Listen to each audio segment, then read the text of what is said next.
Computer.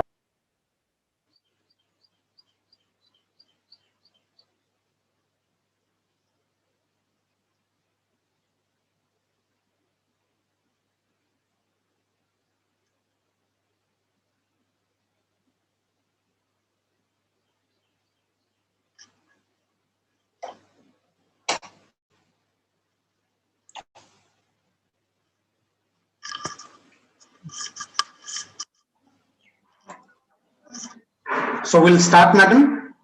Yes, you can go ahead. Yes.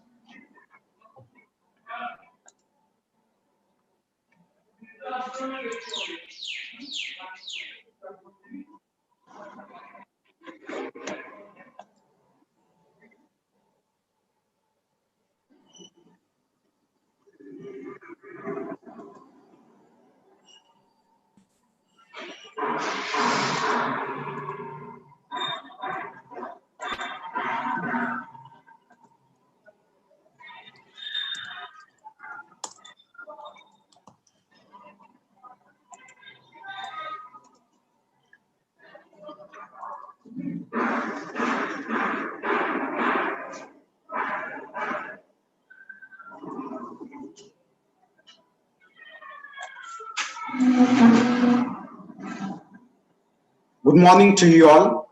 We are here for the second day of implementation on National Education Policy for 4 days program for the Seshadripuram group of institution spread across the 4 districts of Karnataka and with a legacy of 91 plus years.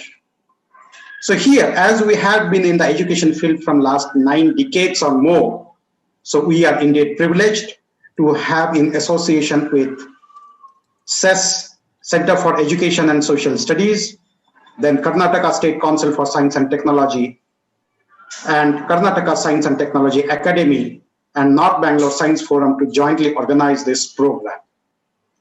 And today for the second day, as per our schedule, we have here for the primary school and the school education. The most importantly, because we should understand how we show the seed will bear the fruit after 18 to 25 years. So the teachers of the primary school plays a major role in the minds of the child for their upbringing.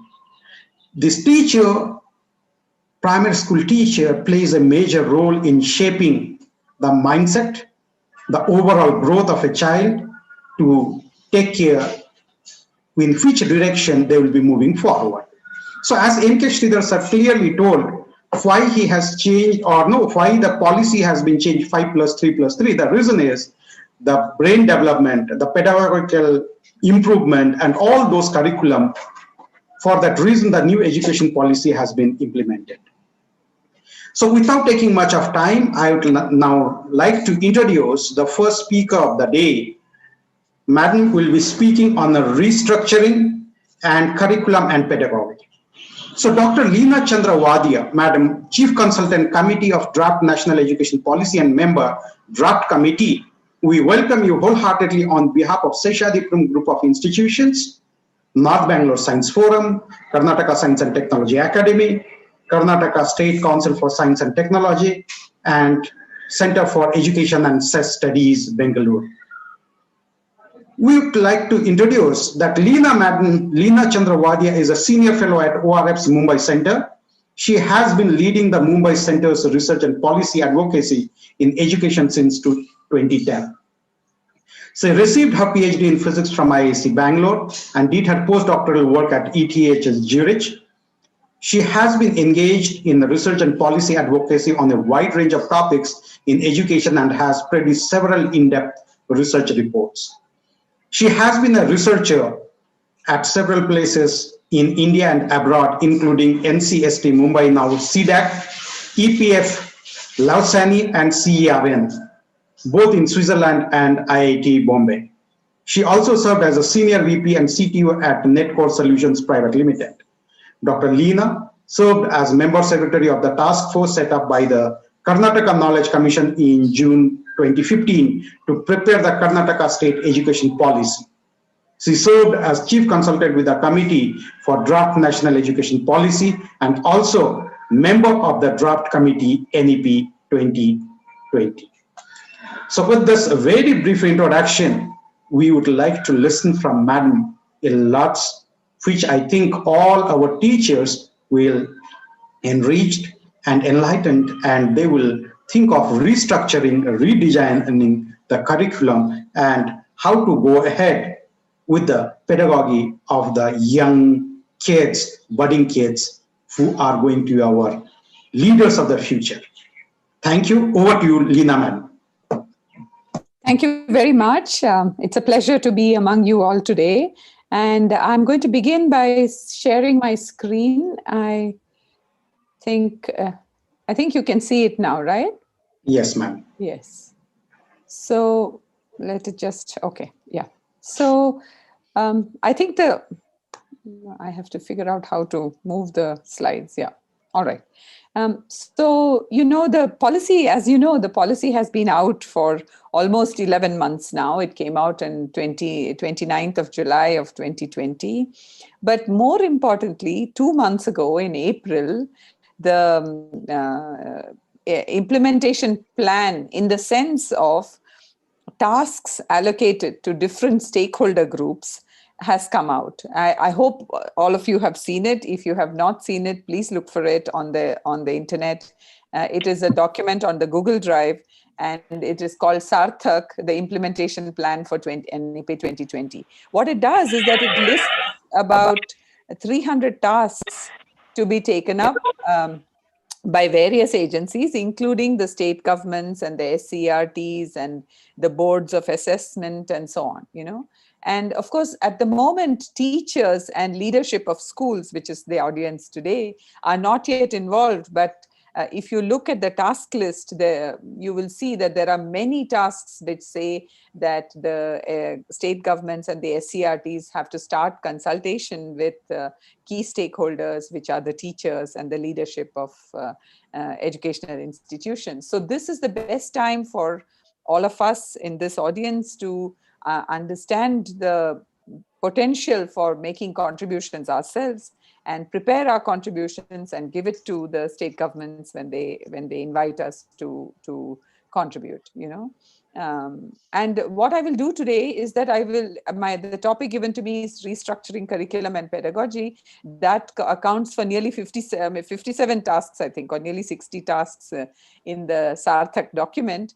I will just run through it very quickly, but I will also spend quite a bit of time on vocational education, because vocational education introduction and mainstreaming of vocational education is one of the key ways in which curriculum and pedagogy and assessment will get one of the key reasons why curriculum, pedagogy, and assessment will get changed in the NEP. So because the NEP has been very ambitious and it requires all educational institutions to integrate vocational education into their offerings, and it targets providing vocational exposure to 50% of all students by 2025. I will come back to what the word vocational exposure means in a short while. So let's begin with discussing restructuring curriculum and pedagogy. And I want to say that it's actually a good idea to always remind ourselves of the vision statement of NEP. Vision statement in NEP 2020. And what it says is that the purpose of the education system is to develop good human beings capable of rational thought and action, possessing compassion and empathy, courage and resilience, scientific temper and creative imagination, with sound ethical moorings and values. It aims at citizens for building an equitable, inclusive, and plural society as envisaged by our constitution. So the focus is on developing character of the students also. So the NEP then goes on to say that it lays particular emphasis on the development of the creative potential of every individual student. It is based on the principle that education must develop not only cognitive capacities, but also social, ethical, and emotional capacities and dispositions. So the present practice of just conducting exams and finishing teaching portions and conducting exams and giving a number to students in each subject, it has to be a thing of the past. That this vision statement itself will drive the way we do policy. And as mentioned earlier, the one of the also by Dr. Sridhar, that one of the key changes in the education is to change the structure.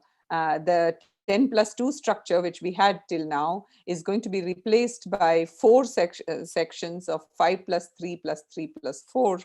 And instead of targeting children for 12 years, we have included the 3 to 6 year age group and created and along with grade 1 and 2 created a section called foundational literacy and numeracy, because we have heard for enough time number of years that learning is not happening. So the foundational stage is meant to ensure that learning is happening. And then there is the preparatory stage, then there is middle school as we know it, and there is very big change coming to secondary school, because 9, 10, 11, 12 is going to get combined into one block. I know many people will have questions, so I will try to finish as quickly as possible so that there is more time for discussion. The foundational stage, as we said, we know now. So Dr. Kasturi Rangan was very keen that all the recent research knowledge, the knowledge that has come out of scientific research on how children learn must be incorporated into the policy. And so at every stage we have done that, and many of you must have noticed that. So, prior to age 8, children actually learn through play-based, activity-based, and inquiry-based and flexible learning. They don't have a sense of time. You cannot stop them from doing something just because the bell rang and all that kind of stuff. So you have to really focus on the child and how they want to go and lead them through it. This is also the stage where children have very widely varying rates of development of their verbal skills, of their motor skills, of their social skills, and so on. So they do not follow, all of them don't develop at the same pace. So this whole block is meant to achieve a certain minimum learning for every child by the time the child reaches completes age 8, not that you have a goal for age 6 or age 7 or and so on, So because at age 8, the child begins to adapt to a more prescriptive style of learning using textbooks and so on. This is called school readiness. And we know now that, our children in our schools were not school ready. Even in grade 1, 5-year-old kids were coming instead of 6-year-old kids, and they were really not ready to learn. And so already in the first few months, they were falling behind. So the NEP provides for ensuring school readiness for every child. And one of the most important things is that there's a lot of difficulty children have with medium of instruction in schools. And although NEP has said that the medium of instruction should preferably be the mother tongue of the children in that community in primary school, many times that's not possible to offer because the teachers are transferred and moving around, and their language is not the child's language. So if the medium of instruction is not the mother tongue of the child, then it is very important for teachers and school leaders to wait for a window of time till the children pick up languages, because children pick up languages very easily, and make sure that they're comfortable in a language before starting to teach them other things, So that is very, very important approach to, so that's the pedagogic approach to the foundational stage.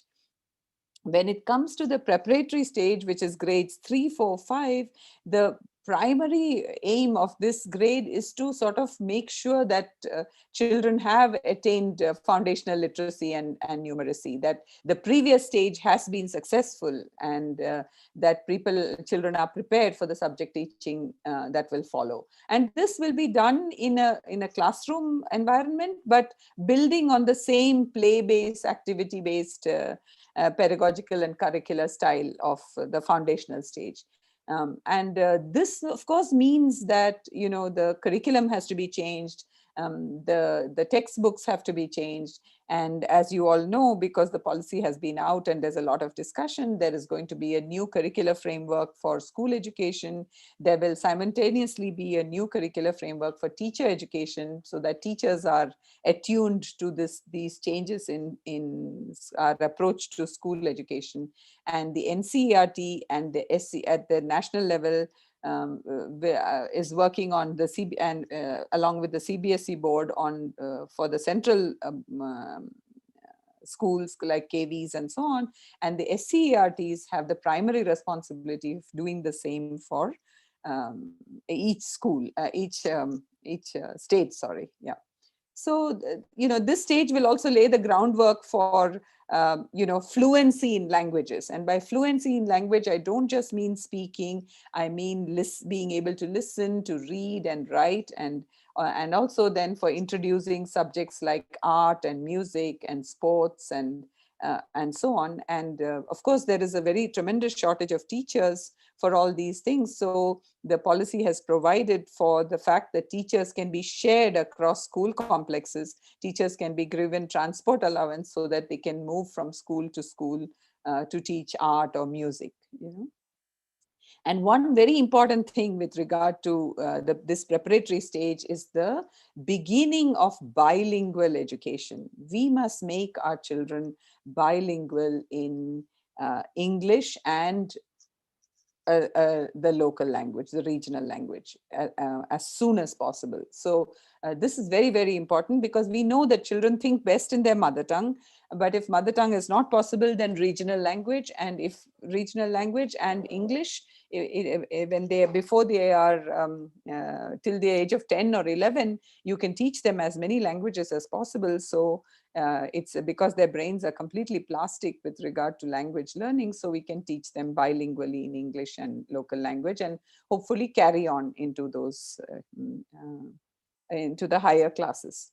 So the middle school then is familiar. We also have middle school now, and that is when you will have introduction to subject teaching with science, mathematics, social sciences, and humanities all included. But the focus here will be on the experiential learning. And that means by learning, by doing, by actually working with your hands, by doing experiments, or by watching experiments, or by visiting places where experiments are going on, and so on, And this is also the stage where vocational education will be introduced. And the introduction of vocational education and the changes that will be brought in through the community connect that it will bring will help children relate to the world around them, and will make education interesting for these children, and also help reduce dropouts, because we all know that from after primary school, children start dropping out, and we need to stem these dropouts, because the NEP wants every child to complete grade 12 in school. So this stage is based on the understanding that children are have developed the capacity for abstraction. They become capable of discussing higher level concepts with their classmates and their teachers, and they must be encouraged to do so, and do so by doing. I will come back to, I have lots of slides on vocational education, so I'll come back and explain that separately. So like I said, the secondary school will see a lot of change. There is a high degree of dropout. So maybe I should go and show you the data. Many of you have seen it, so I won't spend too much time on it. If you look at this column, you'll see that if nearly 100 kids join, then there are only 80 left over in secondary school. And by the time you reach senior secondary school, you have only 56 left over. So that means that there are, you've lost 44 of the 100 children who started by the time you reach 11th and 12th standard, and you've lost 20 by the time you reach 9 or 10 standard. So that's a huge dropout.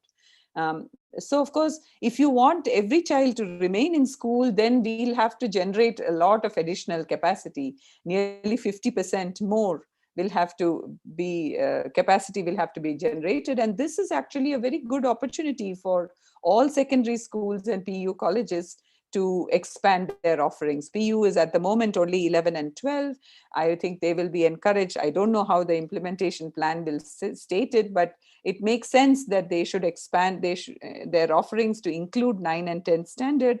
And similarly, just secondary schools which are presently offering only 9 and 10 standard should add the 11th and 12th grade, so that the 4-year block is available for the kind of vision that NEP has for the education of secondary school children. I'll come back to that in a moment, So this is the stage where children are beginning to think about their future. So they need to understand what their options are in higher education. They need to understand their own abilities and aspiration.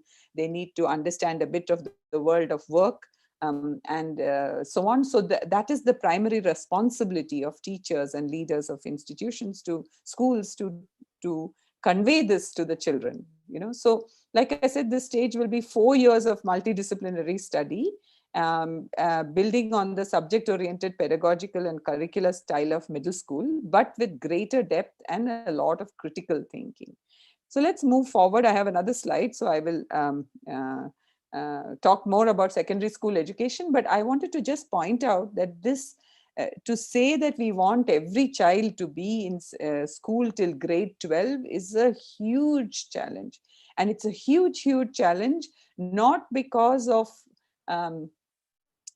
situations like this where children are not interested in studies or whatever, but this can be changed quite easily, because if you change the way you teach and you change what you teach, children will become interested in studies. The problem is really the numbers that I have shown you in red. What it is referring to is financial constraints and children engaging in economic activities to support their families. So poverty is a very, very big problem. A lot of dropouts are happening because of that. So if you see among men, this is nearly some 56, 57% of boys are dropping out for financial reasons. And for girls, of course, there is an additional reason of marriage, which is about 14%, but it still comes up to about 55, 60% of girls dropping out for economic and financial and household reasons. So this is a very big challenge. We have to keep this in mind. And so to come back to secondary school, this is the section that will have the maximum change, and that will be reflected in the National Curricular Framework for School Education and the National Curricular Framework for Teacher Education. What we are going to do is to allow the students flexibility of subject options to explore their talents and their interests. So we will not stream them into science or commerce or social science. If a student who is trying to take mostly science subjects wants to take a social science or a humanities subject, they will be allowed to do so. They must be allowed to do so. And also their subject choices must include sports and arts, because children have a lot of, or languages, and also vocational education. So this is a very big change in the way we look at education today and the way we have to look at education tomorrow. And it will require a lot of effort from managements and teachers. So, or everybody in the audience today, I hope you're already thinking about how this can be facilitated in your own schools. For this, a semester system will be introduced to give students more flexibility. And of course, the examination system is going to see a lot of changes. There will be modular board exams, and they will test only core concepts and principles. They will test less, but they will test understanding rather than knowledge, having information. And students will be allowed to take their exams more than once. And this is meant to help students learn and not to evaluate students. So that the emphasis will be more on formative assessment and less on summative assessment. So this is very, very important. This approach is going to change the way we interact with the children in the classroom. It will bring the teachers center stage, because the teachers will have a much more important role in helping to understand students, their personal abilities, and to guide them and to help them to determine their own future. So like I said, it's very important for schools to also help students understand the future, their own future, because as we know, GER is still only 28% plus. Aisha results came just last week. So there are, 20, it's the GER is still 28%, which means that out of every 100 children who complete 12th standard, only 28 go to higher education. The remaining 72% have to find work. And so we in school have to help them to be ready to find work. This is very important. So that's all I wanted to say about changing curriculum and pedagogy. The whole process of changing curriculum and pedagogy is underway because the tasks have been assigned to NCERT and SCERTs and CBSE and all the other boards and the boards of assessment and so on. And they are working, and they have been tasked with consulting all of you, the teachers and the principles. So even if it hasn't started happening, it will happen now. So the real change is ahead of us in the 1 or 2 years, 1 year at least. 21, 22 is the timeline, most of the timelines that have been put for these tasks. So, but this is the approach. And if you understand the approach, you will be able to give your inputs into changing the education, curriculum and pedagogy.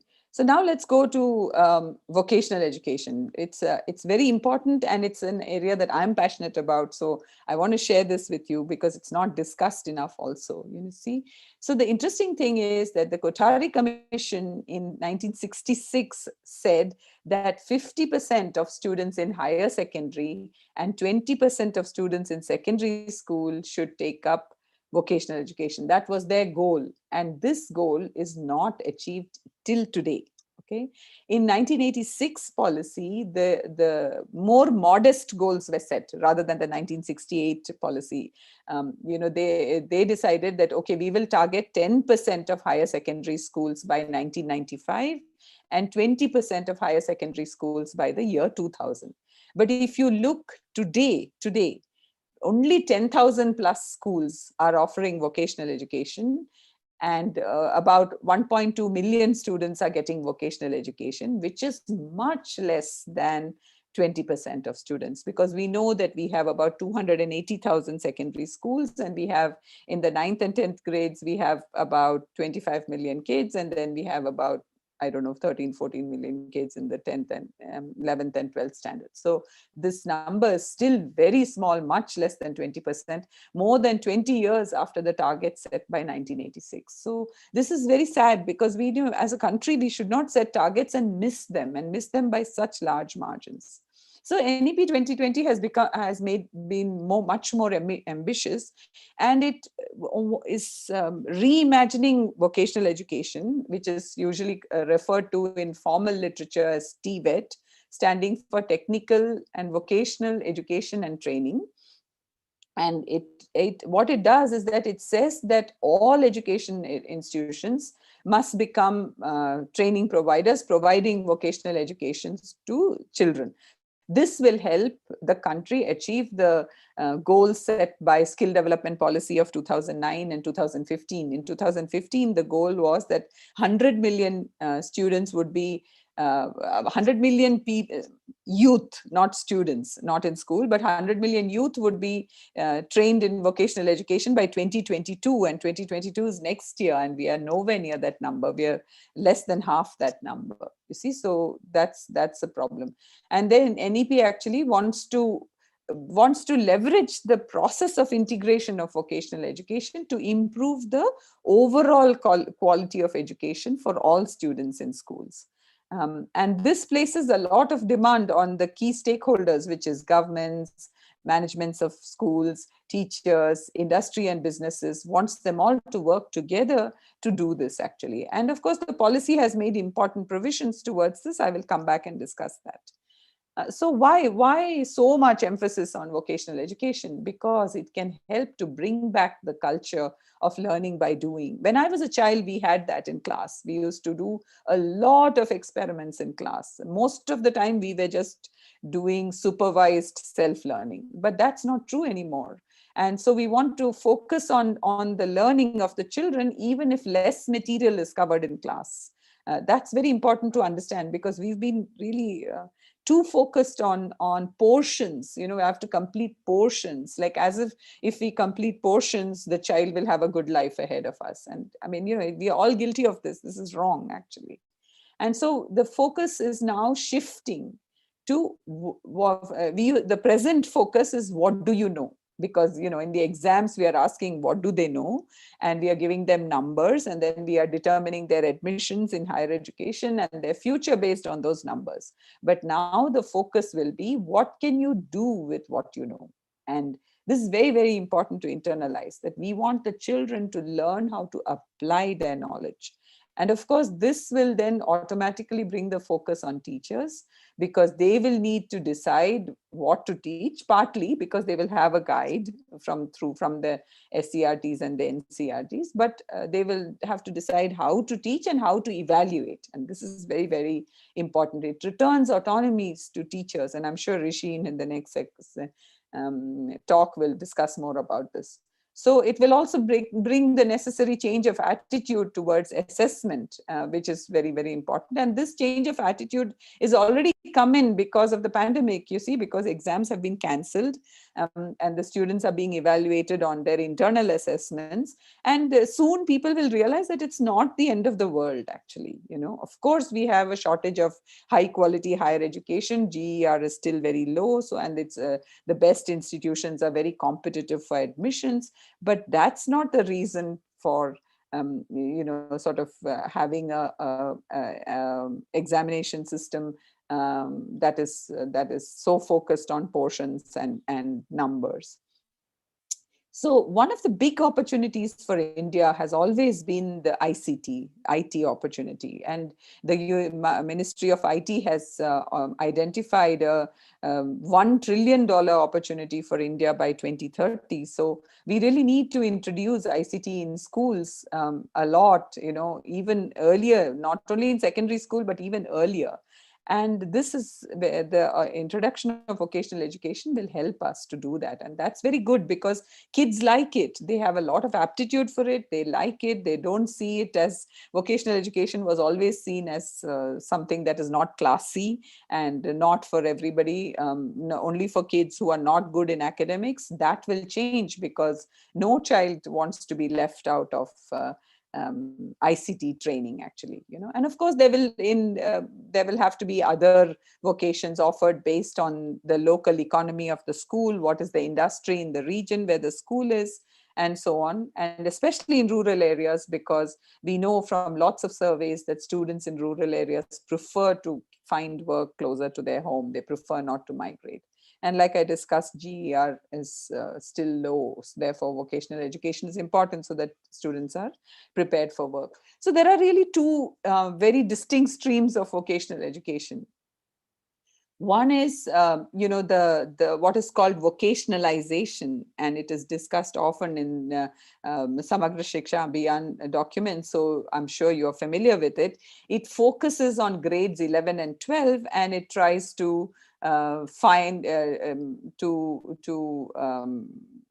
prepare students for job readiness, and this is where I said that Samagra Shiksha Abhiyan was paying for this in 10,000 schools, over 10,000 schools and over 1.2 million students. In Karnataka, there used to be about 150 schools. Recently, they have decided to add 200 more schools, but that has not even started. So about 150 schools with, I cannot remember the number, some 16,000 children or something like that. Very, very small numbers were being taught. So vocationalization is something that is at least being worked on, even though in a very small way through the Samagra Shiksha Abhiyan.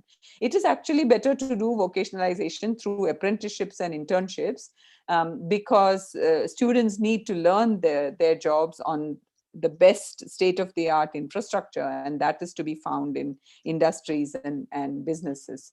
At the moment, most of vocational education is concentrated in ITIs and polytechnics. And so you never meet those students. You don't, if somebody is training for automotive services, they have learned a lot of science and technology and everything, but that discussion does not come back into the classroom. So the second stream, I'll come back to that point a bit later. The second stream that is new and introduced through the NEP is to say that starting from middle schools, children must be exposed to vocations. What do I mean by exposed? So like the Prime Minister said in one of his early speeches on NEP, he said that if there is a railway station in your school, take the children to the railway station when the train is on the station and talk to them about the railways and about the trains and everything else. If you think about it a little bit, it's a very interesting example, because you can teach a whole curriculum through railways, because you can teach the sociology of railways, you can teach the economics of railways, you can teach high-end signaling and yeah, the signaling system that keeps all these trains on the tracks. You can discuss, steam engine versus electric engines and so on. So there's just so much of that you can discuss. Similarly, if there is a PHC in a village, then you can actually take the children there and talk to them about health. There is no reason why children shouldn't see an X-ray or a CT scan or a blood report, and discuss that in the classroom at appropriate levels in the classroom. You see, similarly, so much of our economy is agrarian. You can talk about food technologies. You can talk about pickling that we do so many, all of us do at home, but we don't talk that much to the children about it. Pickles or jams or food or cold chains to keep fruits and vegetables cold and preserve them for longer. So there's just so much around our everyday lives. And of course, the big chunk is the arts and crafts. So if you have potters and textile weaving and all of that, the children can be exposed to. So that's really vocational exposure, and it can begin in middle school. And of course, you can also have vocational exposure in classes. Like when we were children, we used to have needlework, and the boys and girls, I was in a co-ed class, and boys and girls had to do needlework. There was no escape from that. So, there can be some things that you can do in school also. So vocational exposure at the appropriate times to different aspects of society and living brings education close to their real lives, to their everyday lives, and makes it interesting for the children, you see. So this is very, very important. And of course, then there are standards for how they should be offered, and that I will come back to in a short while. I just wanted to say my observations that when I studied the vocationalization program that is happening in Samagra Shiksha Abhiyan, what they are doing is that they are contracting out vocational education to private sector partners, training partners of the National Skill Development Corporation. And those guys are doing the training. And another arm of the National Skill Development Corporation, which is called the Sector Skills Councils, are doing the certification. So there is absolutely no discussion in class about what these students are learning. So there is no integration. What we want is for integration to happen, that if a certain vocation is being offered to the children, like I said, that if you are, exposing the children or teaching them something in the health sector, then you can discuss health in the context of in biology classes. You can discuss them in terms of management of health facilities. You can discuss them in many different classrooms. You can discuss them in tech, digital classrooms, because there's a lot of technology in health. So, the integration is what we are aiming for. So vocationalization is at the moment is not doing any integration. So I think that it is necessary for them to relook at this and to maybe in Haryana, a very nice experiment was tried where engineers were hired as teachers of vocational education. And today the NEP, and that experiment was very successful because engineers are actually happy to also run to run the labs, the IT labs in the school or any other labs. They are versatile. They can teach science and mathematics subjects. So that was a very happy amalgamation. I mean, a change in the experience and exposure of the teachers, actually, So NEP provides for all these kind of teachers with different subject trainings to have a 1-year training in pedagogy so that they can become integrated into the faculty of a school, actually, and contribute to that. And then they can be tasked with taking charge of vocational education.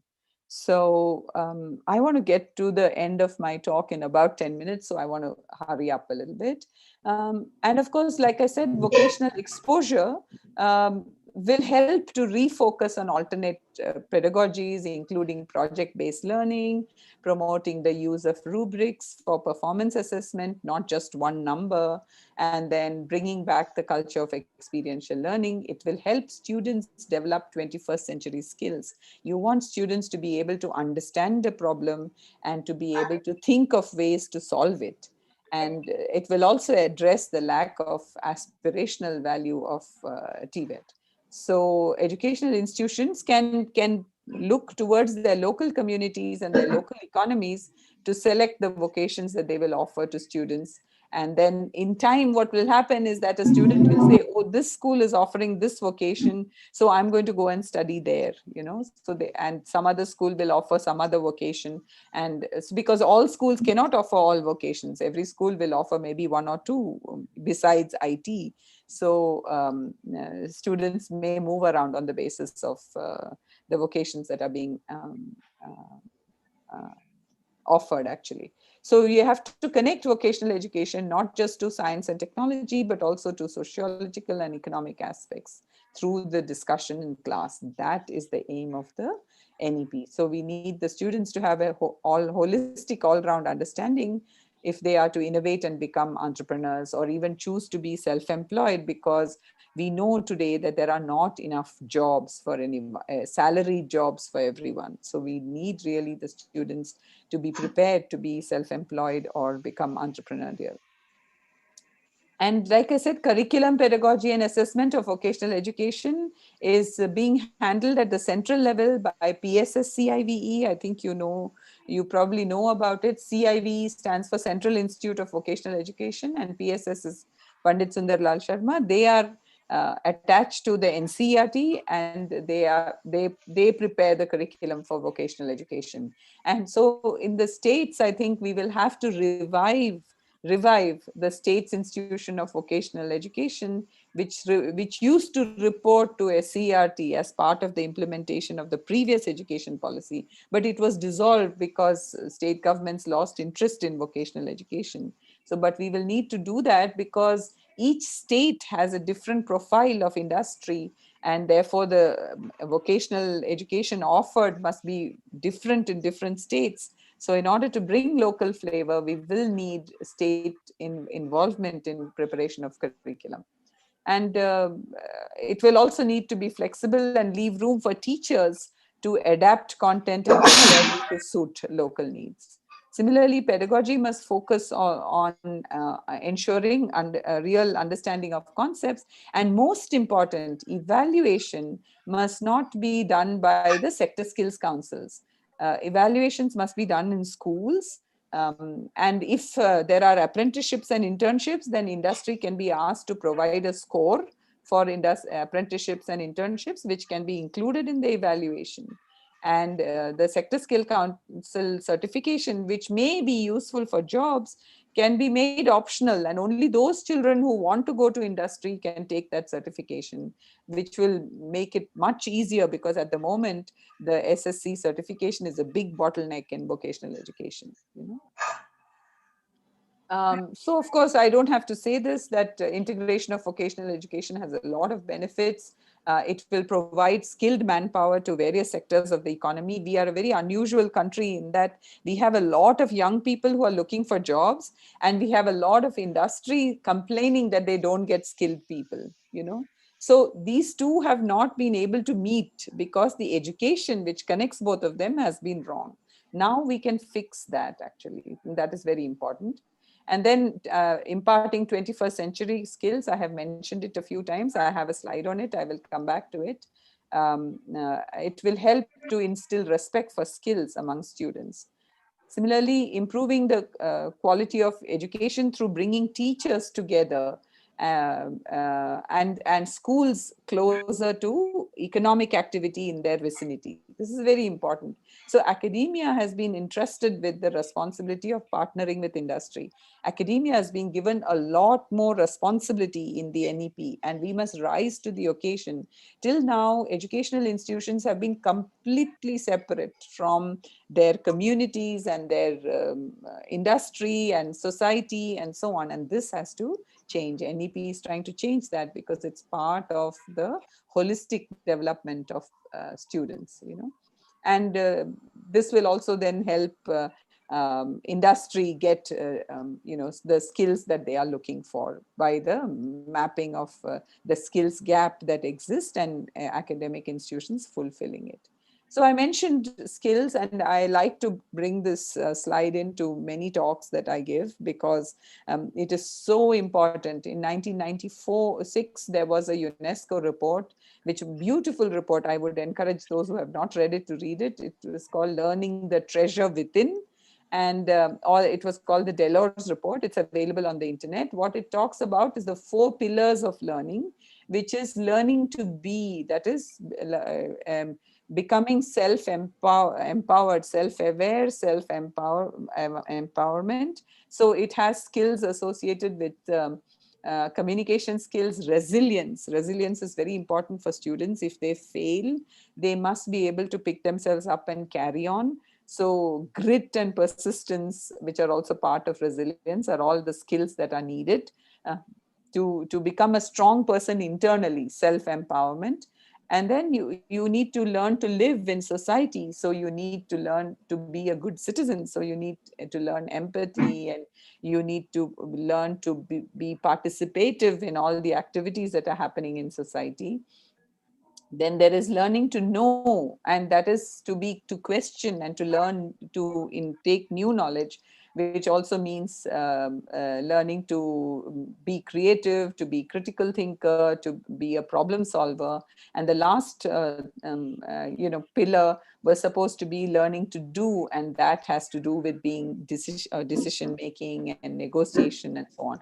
This is the comprehensive life skills framework for India that UNICEF has developed in collaboration with Indian institutions. And there is a reference at the end of the slide, and you can maybe take a look at it. So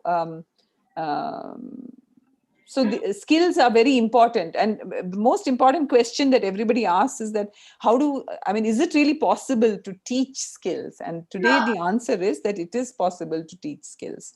So this is a picture that I took out of a World Economic Forum report of 2016 called New Vision on Education. It talks about how to teach skills like leadership or adaptability or critical thinking and problem solving or communication and so on. I don't want to go into this. I just want to show that it is understood that these skills can be taught, and therefore we must also think about teaching it in our classrooms. I think I'll skip this because you see, but one of the most important deficiencies in vocational education implemented after the 1986 policy was that there were no pathways into higher education for children who had studied vocational education in schools. So that was the most important reason why children stopped taking that, because they were not eligible for admissions into regular degree colleges. And that is going to change because the vocational education will be aligned with the National Skills Qualification Framework, and there will be a National Higher Education Qualification Framework, and these two will be aligned to give students the opportunity to move into higher education, irrespective of the subjects that they have studied. So what that will mean is that teachers, curriculum developers and teachers will have to specify prerequisites for courses and the desired learning outcomes of the course, so that the students also understand what will I learn in this course, and what do I need to know before I start this course. And this is a very important learning for everyone, also for teachers, to specify and to set goals and then meet those goals actually. Okay. And last but not least, students also need career counseling and guidance, and UNICEF has developed a nice portal on career counseling. It is just starting to take off.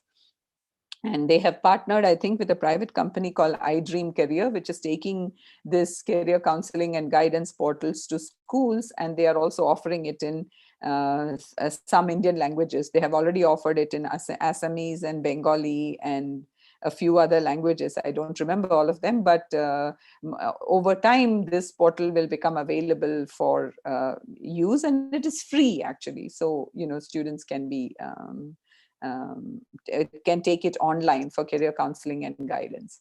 And there's also vocational aptitude testing, but this is a dangerous tool because you have to use it very carefully, because you can't, if a child is passionate about dancing and wants to become a dancer, you can't tell that child that, oh, you're not good at dancing, you can't do dancing, because it's not just your ability, it is your passion that also matters. So vocational aptitude testing is something that one has to be a little careful about. I had a slide on national skills qualification framework, but I don't want to discuss it. I'll skip it. It's for a more detailed talk on vocational education. So, I'll skip this also. And I just want to say that, the way forward is that for educational leaders and teachers to start making plans for the transformation of your own institutions in line with the NEP, because the implementers, which is the state governments and the central government and the NCERT and the PSSCIV and the boards, and all of them are working towards implementing the NEP. But ultimately, the translation of all of that will happen in your classrooms. So it's important to actually make plans for the transformation of your own classrooms and your own institutions. So one has to proactively engage in learning and changing mindsets, that we don't do what we used to do before. We have to make a new beginning, and that takes time actually. So we want educational leaders and teachers to lead the change in attitude towards making students, their abilities and their aspirations the center of attention. Not portions, examinations, career considerations, teacher transfers, and teacher careers, and so on. This has to change actually. And therefore, like I said before, that the activity is ongoing at the moment, the preparation of the detailed implementation plans. So this is a good time to engage with government, and either individually or in groups, preferably in groups, to shape the future outcomes, give your suggestions and be heard. And of course, nothing can be done without money. And of course, everyone says that if the government is not willing to invest, then we may as well not bother. But I want to say that as educationists, we can also help them, because there is a lot of interest in improving, helping to improve schools.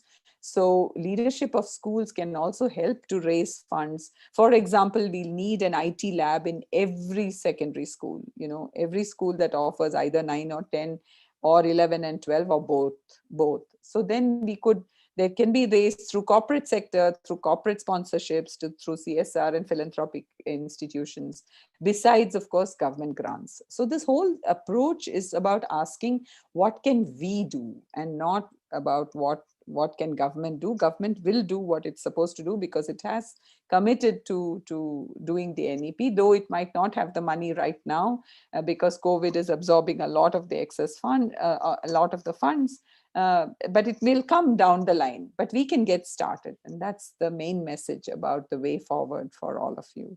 And yeah, here are some references.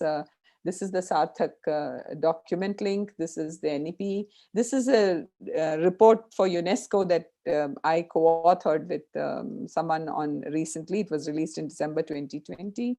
And this is the link to the UNICEF Life Skills Framework. And this is the link to the World Economic Forum document. Thank you very much. Thank you for your time. I'll stop here. I'll stop here and stop sharing so that we can discuss. Yes. Thank you, madam, for such an extensive and your enriching explanation. So I'd like to have, as ma'am told, like yesterday, for MK Sridhar sir, we had an interaction. So I'd like to request our esteemed faculties and teachers to kindly put your queries or questions in the chat box, so that we can directly post it to madam, and then ma'am will be answering each one of us.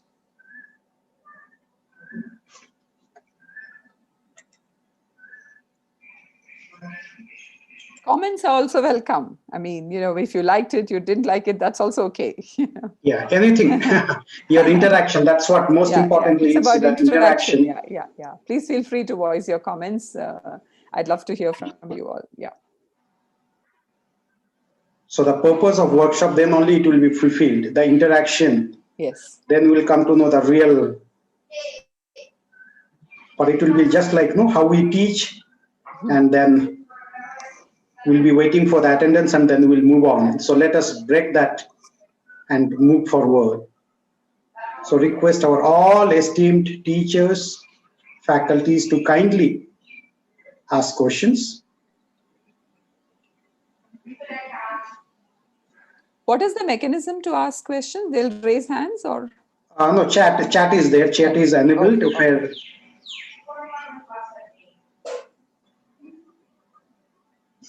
But maybe you can unmute somebody if they can raise their hands, and you can. Yeah, that is also fine for us. No problems. Yeah. So under the reactions, there is you can raise your hands, I think, and then they can unmute you. Or in their reactions section.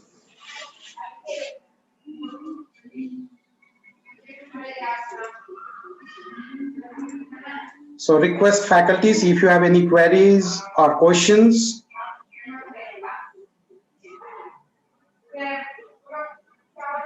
Yes.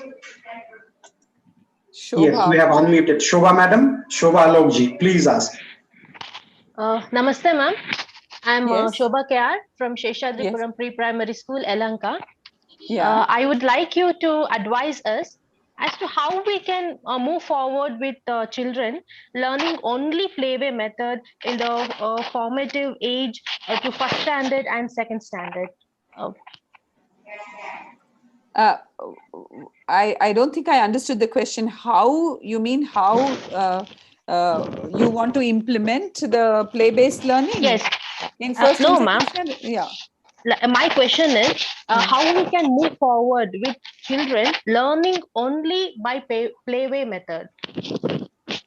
So you mean something specific by playway method? See, I don't know that what the playway method is. So all I'm saying is that all I said in my talk was that children learning has to be fun for children, has to be interesting, and it has to be a group activity. And you as the teacher know more about how children learn than I do, because I don't teach at a grade 1 or 2, so I cannot answer this question. But I think what will happen is that after the NCERT and SCRTs have created a new curriculum, there will be a teacher orientation. I don't want to use the word training because all of you have already trained. You all have B.Ed and this and that. So you will be reoriented towards what is the focus? What is the focus of foundational literacy and numeracy? You want the children to be fluent in multiple languages. You want them to be able to read and write. You want them to be able to speak in class without fear. You want them to listen to other children and respond to them. And of course, numeracy, mathematics. You see, for many years, now ASAR does these reports where they show that fifth standard student cannot do grade 2 arithmetic, cannot do subtractions, cannot do divisions. So those things have to be taught to children, but in a way that they will absorb it in the best possible way. So we need to make sure that by the time the children have finished second standard, they have foundational literacy and numeracy. They at least in one language, their mother tongue or the medium of instruction, and they also know how to speak multiple other languages. So arithmetic, language skills is the main focus of first and second standard. I've just given you an indication because I'm not a teacher at that level, so I cannot answer your question deeper than that. I'm sorry about that.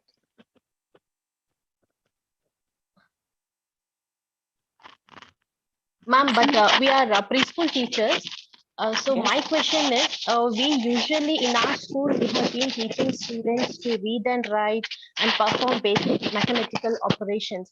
And if lessen this, and if we take only play-way method, won't it harm when they go to first and second standard is my question. Oh, okay. So you are doing preschool teaching, okay? Yes, You're ma'am. not doing first and second grade Yes, teaching. we are Yeah. preschool teachers. Yeah. So, preschool teachers, children are, the amazing thing about children is that they are Yes. learning all the time. Whether Yes. we teach them or not, they are learning because they are listening to everything that's happening around them.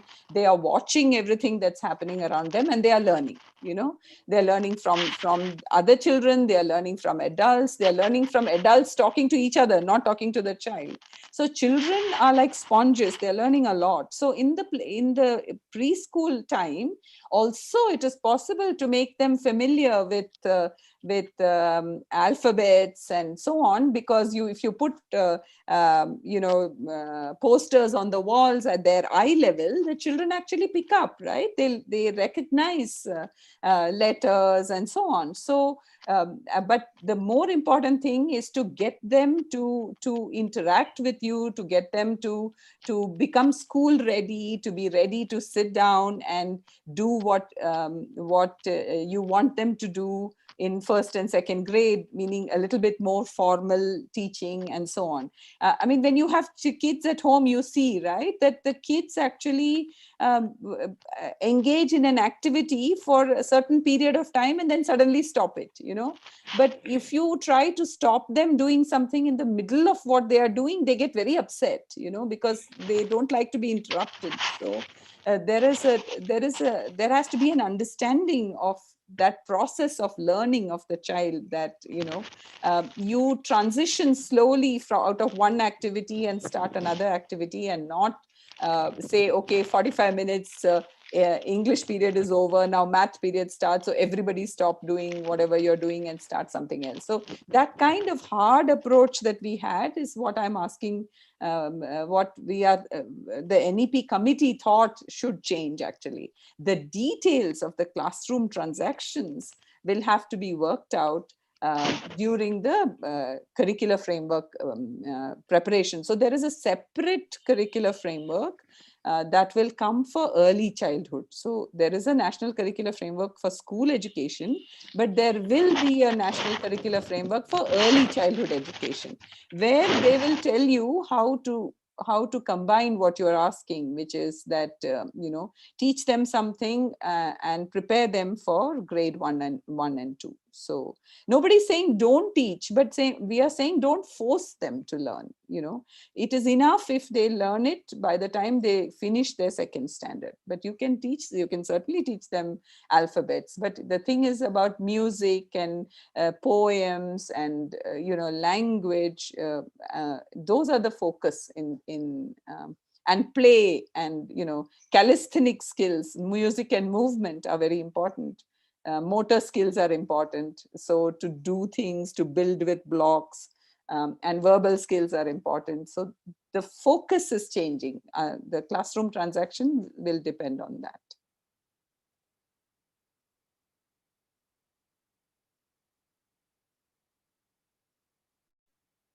There are some questions now. Shall we move on then? There are some questions in the chat box, so maybe I'll take one of them. Kumuda Natesh asks, can we teachers get training for the implementation of NEP, and how?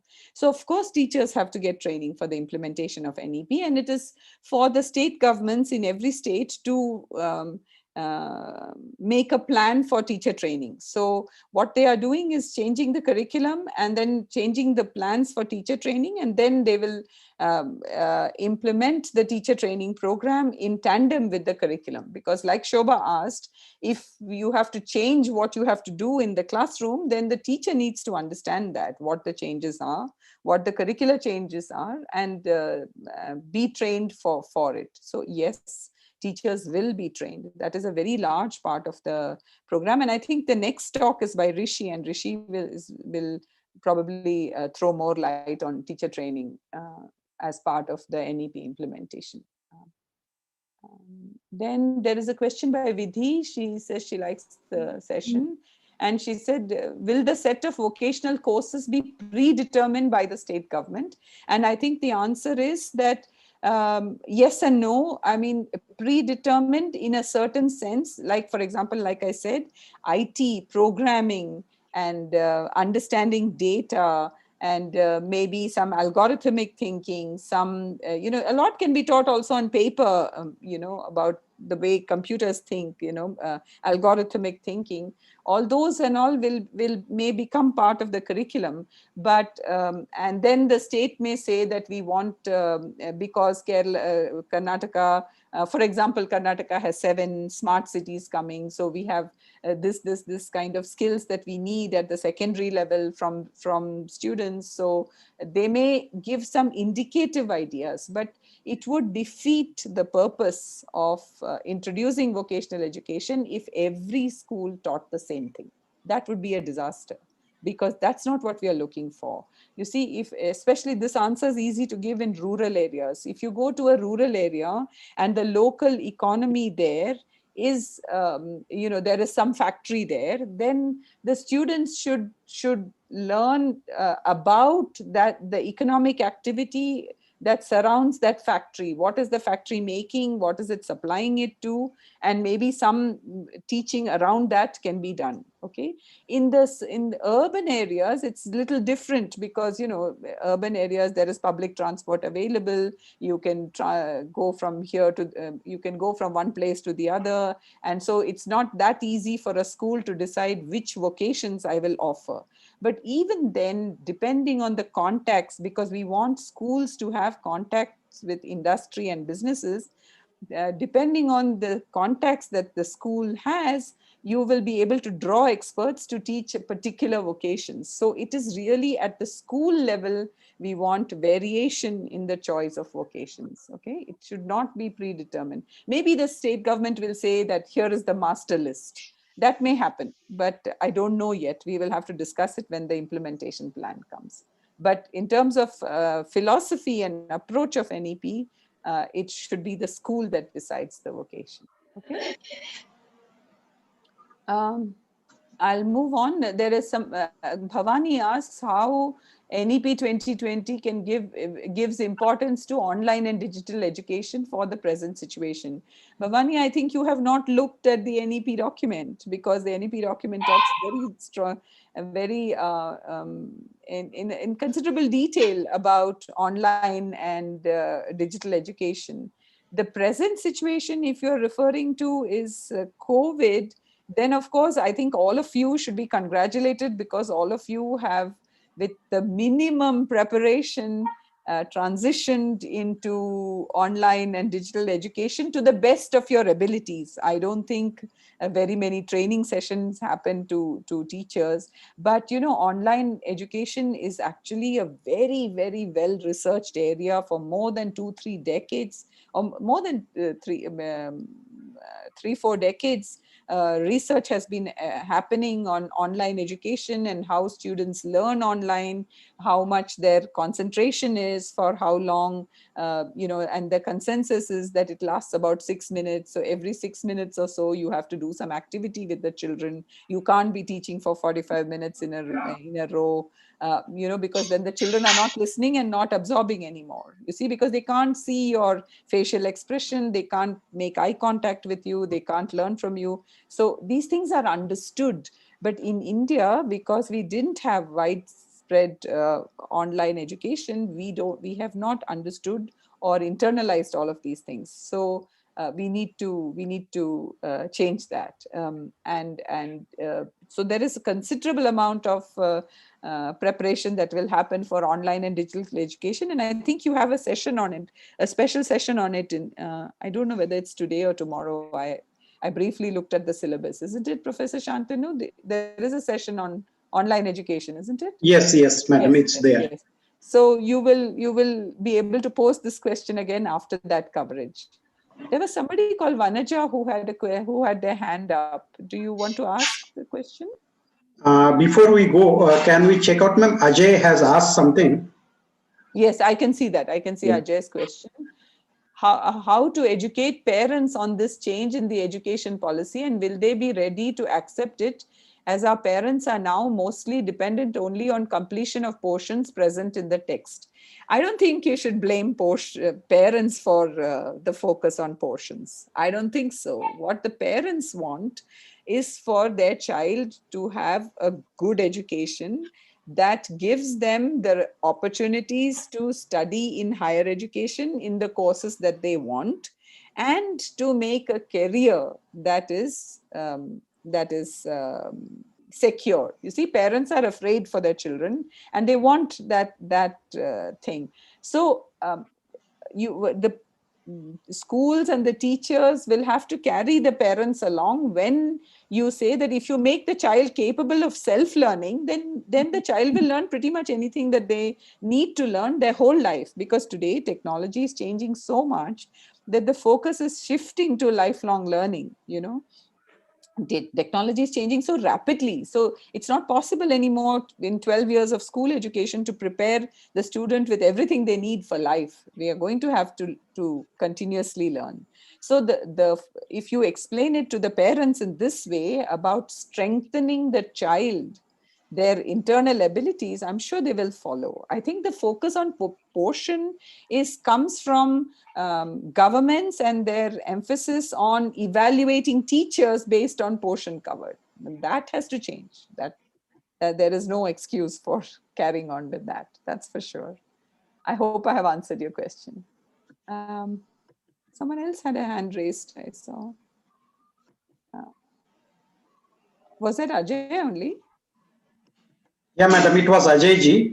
He has lowered his hand, so we can go to the next question. So Anita Ravi asks, can you explain the impact of new education policy on preschools? So I just want to say about preschool. Preschools is the most important, emphasis. Preschool and foundational literacy and numeracy. You see, because children are learning from when they are inside the womb. Okay, and children are learning very fast, and the peak in learning, 85% of brain development is completed by the time the child is 6. This is why we have focused heavily on 3 to 6 years, and we have said that we must teach the children, and I don't want to use the word teach, because we must help the children learn, because children, we all know this in India because there are many languages. So we know that children will learn 4, 5, 6, how many languages you want, because we know that children learn all languages in the same way in their brain. They are very plastic about languages. So for example, in Bombay, because my maid spoke Marathi, and they were learning Hindi in school and English, and then my husband speaks Gujarati and I speak Malayalam. Children were learning all of these languages without any difficulty, you see. So their natural abilities to learn needs to be assisted and supported to learn all the languages they need for their future. So for example, in Karnataka, if there is a child whose mother tongue is Tulu or Konkani or Urdu, then when the child comes to school, the child has to first learn Kannada. And so we are saying that you help the child learn Kannada, converse with the child in Kannada a lot, so that the child becomes fluent in Kannada. Similarly, we want every child to learn English, right? So we need the children to learn English. Now, the question of whether you introduce English very early or whether you introduce it later, these will depend on whether there are adults who can speak the language in front of the child. Because how does a child learn a language? The child learns the language by talking to you, by listening to you, talking to that child. So if there are adults who can talk fluently in different languages to the child, then the child will learn all the languages. So you need different adults to talk to the children in different languages. If the same adult talks multiple languages to the child gets very confused. So we know that in mixed language marriages, it is important that the mother talks to the child in her language and the father talks to the child in his language. And if the parents talk to each other in a third language, the child will learn all 3 languages without any problem. But if the mother mixes 3 languages, then the child thinks that all those 3 languages are part of the same language. So we have to understand this, the way the children learn languages, and use that very cleverly, because it is also known from science research that if children learn multiple languages in their young age, they retain their language facility for their whole life. They are able to learn new languages very easily. So then, in an international world, you have to learn French, or you have to learn German because you want to go abroad and work there. All this becomes easy. So we have to strengthen our children. So that's the focus on ECC, which in the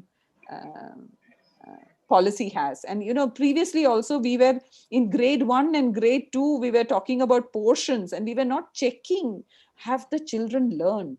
We were not checking that. And the policy is now trying to say that please check and make sure that every child has learned foundational literacy and numeracy. So that is the major change in the policy, the greatest focus from 3 to 8 years.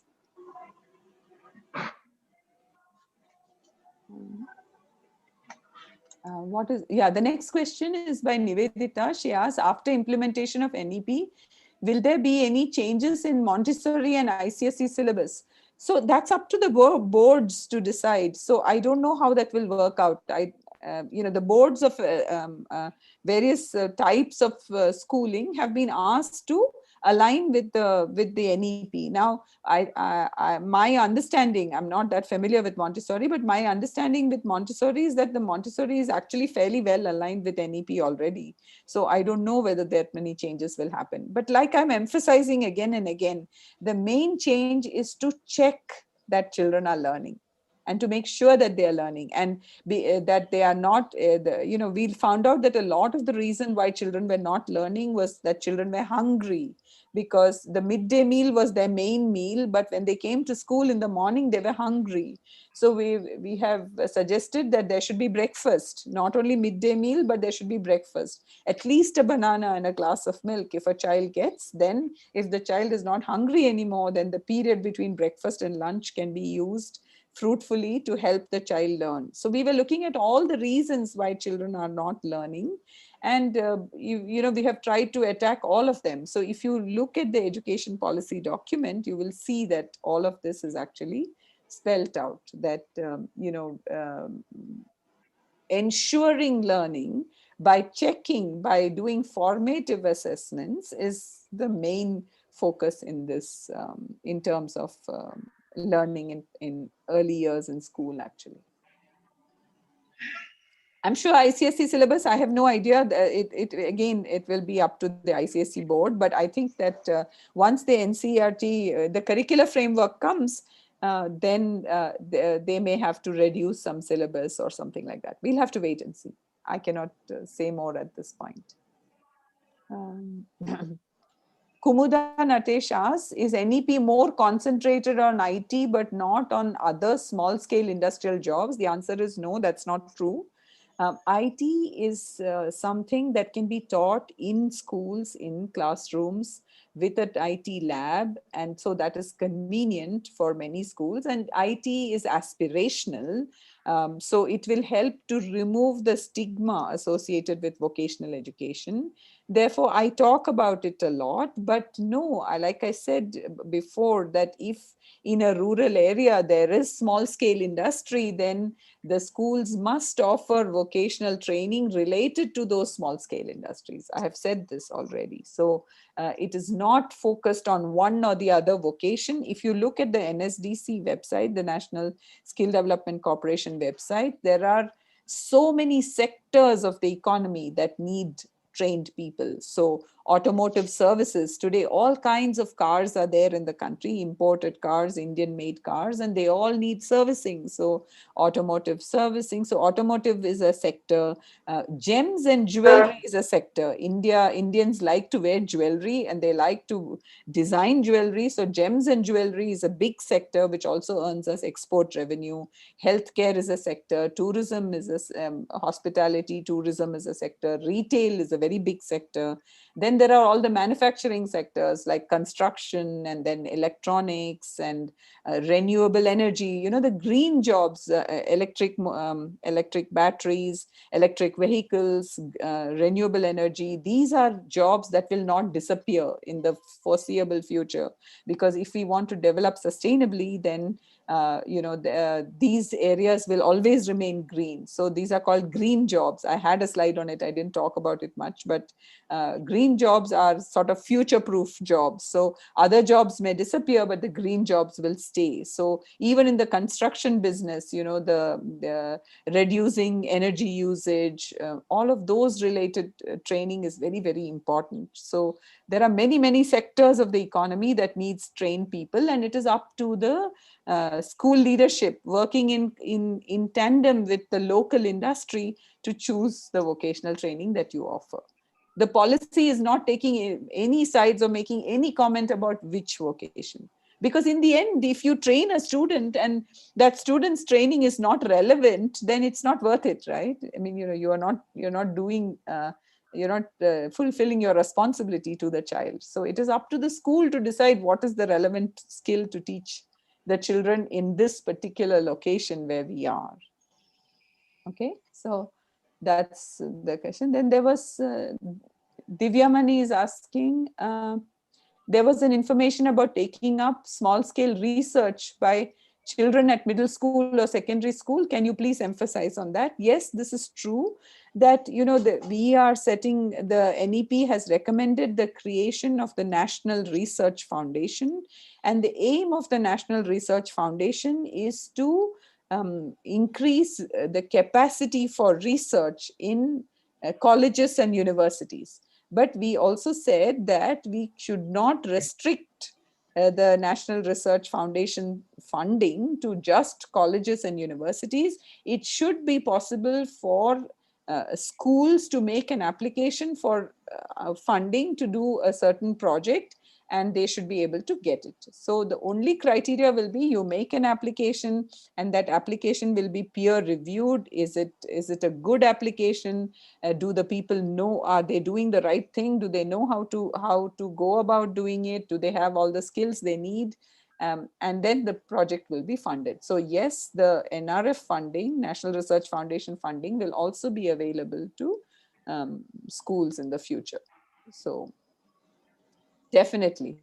And schools will need small amounts of money, and we want to build researchers. We want to build research capacity in India. So, if you look at the numbers, I think, India has about 213 researchers per, 21 researchers per million population. Okay. Whereas, in China and, 213 researchers per million population, and the US has 4,000 plus, and Israel has 8,000 plus, and China has, I don't know, some definitely more than 1,000, 1,200 or 1,300 plus. You see, so we have very poor research capacity in our country, and if we have such poor research capacity, then we are not able to find solutions of our problems by ourselves. So we need to encourage research capacity, and the NEP has focused quite strongly on that. So you're completely right that there will be funding for research in schools.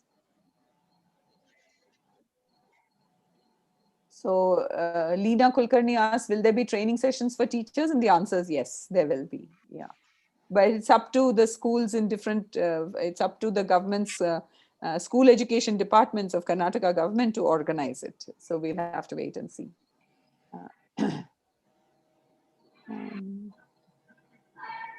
How many hours, Vani asked, how many hours do you expect kids to spend on online coursework each day and each week?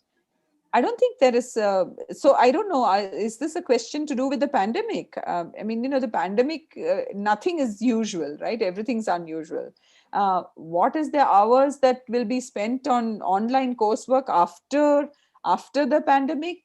I mean, it's clear that students should meet each other because they do a lot of peer learning. And So we should all pray that the pandemic will get behind us. It may take a couple of years longer, actually, not just 21, but maybe also 22, who knows. But there is no prescription for how many hours of online learning. Not at all. It depends on what is the situation in which online learning is being taken up, and yeah, it will depend on that. So there's no prescription in the policy. Policy is not in the implementation plan. Will there be a prescription? I hope not, because it should be up to the schools to decide some of these things. So do we have some assessment criteria in NEP, especially for foundational stage? What is the assessment criteria? You have to make sure that the child has attained foundational literacy and numeracy, right? So that is known to all of the teachers who in schools at the moment. We're just not being serious about it, in some ways. So, but yes, all of these questions will be revisited during this process of making curriculum and redesigning assessments. So this is why I said that it's good for all of you to watch the developments in and the progress being made in defining curriculum and revising assessments and so on, and contributing to that process based on your experience. So there will be, but the focus will be on formative assessment to give feedback to the teachers and to the students and their parents about what they are learning. And foundational stage is still very young, and the children are still very young, under 8 years old. And there the focus is on literacy and numeracy.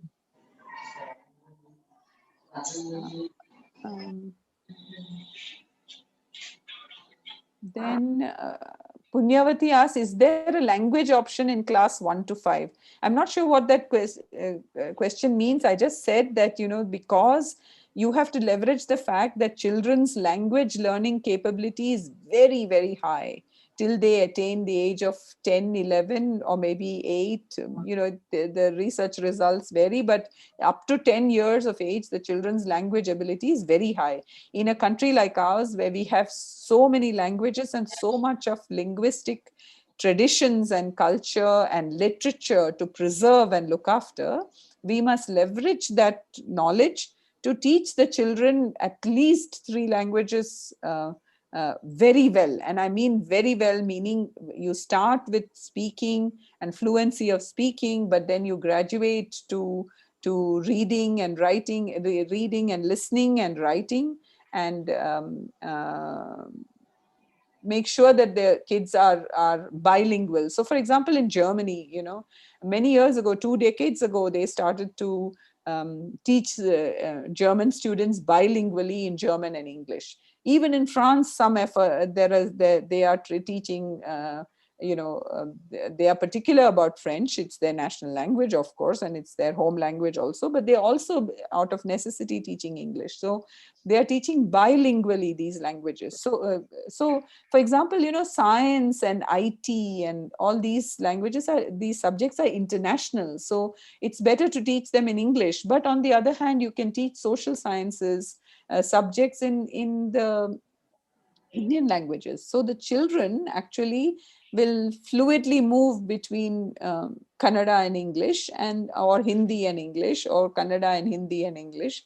They can do all of that. It is us adults who are limited, but then we can just teach them in the language that we know. So the teacher will teach the language that is comfortable to the teacher, but the children have been prepared to learn in multiple languages. So that flexibility will help the children learn bilingually or even multilingually in schools. And that's an aim of the NEP, that language facility in children has to be developed.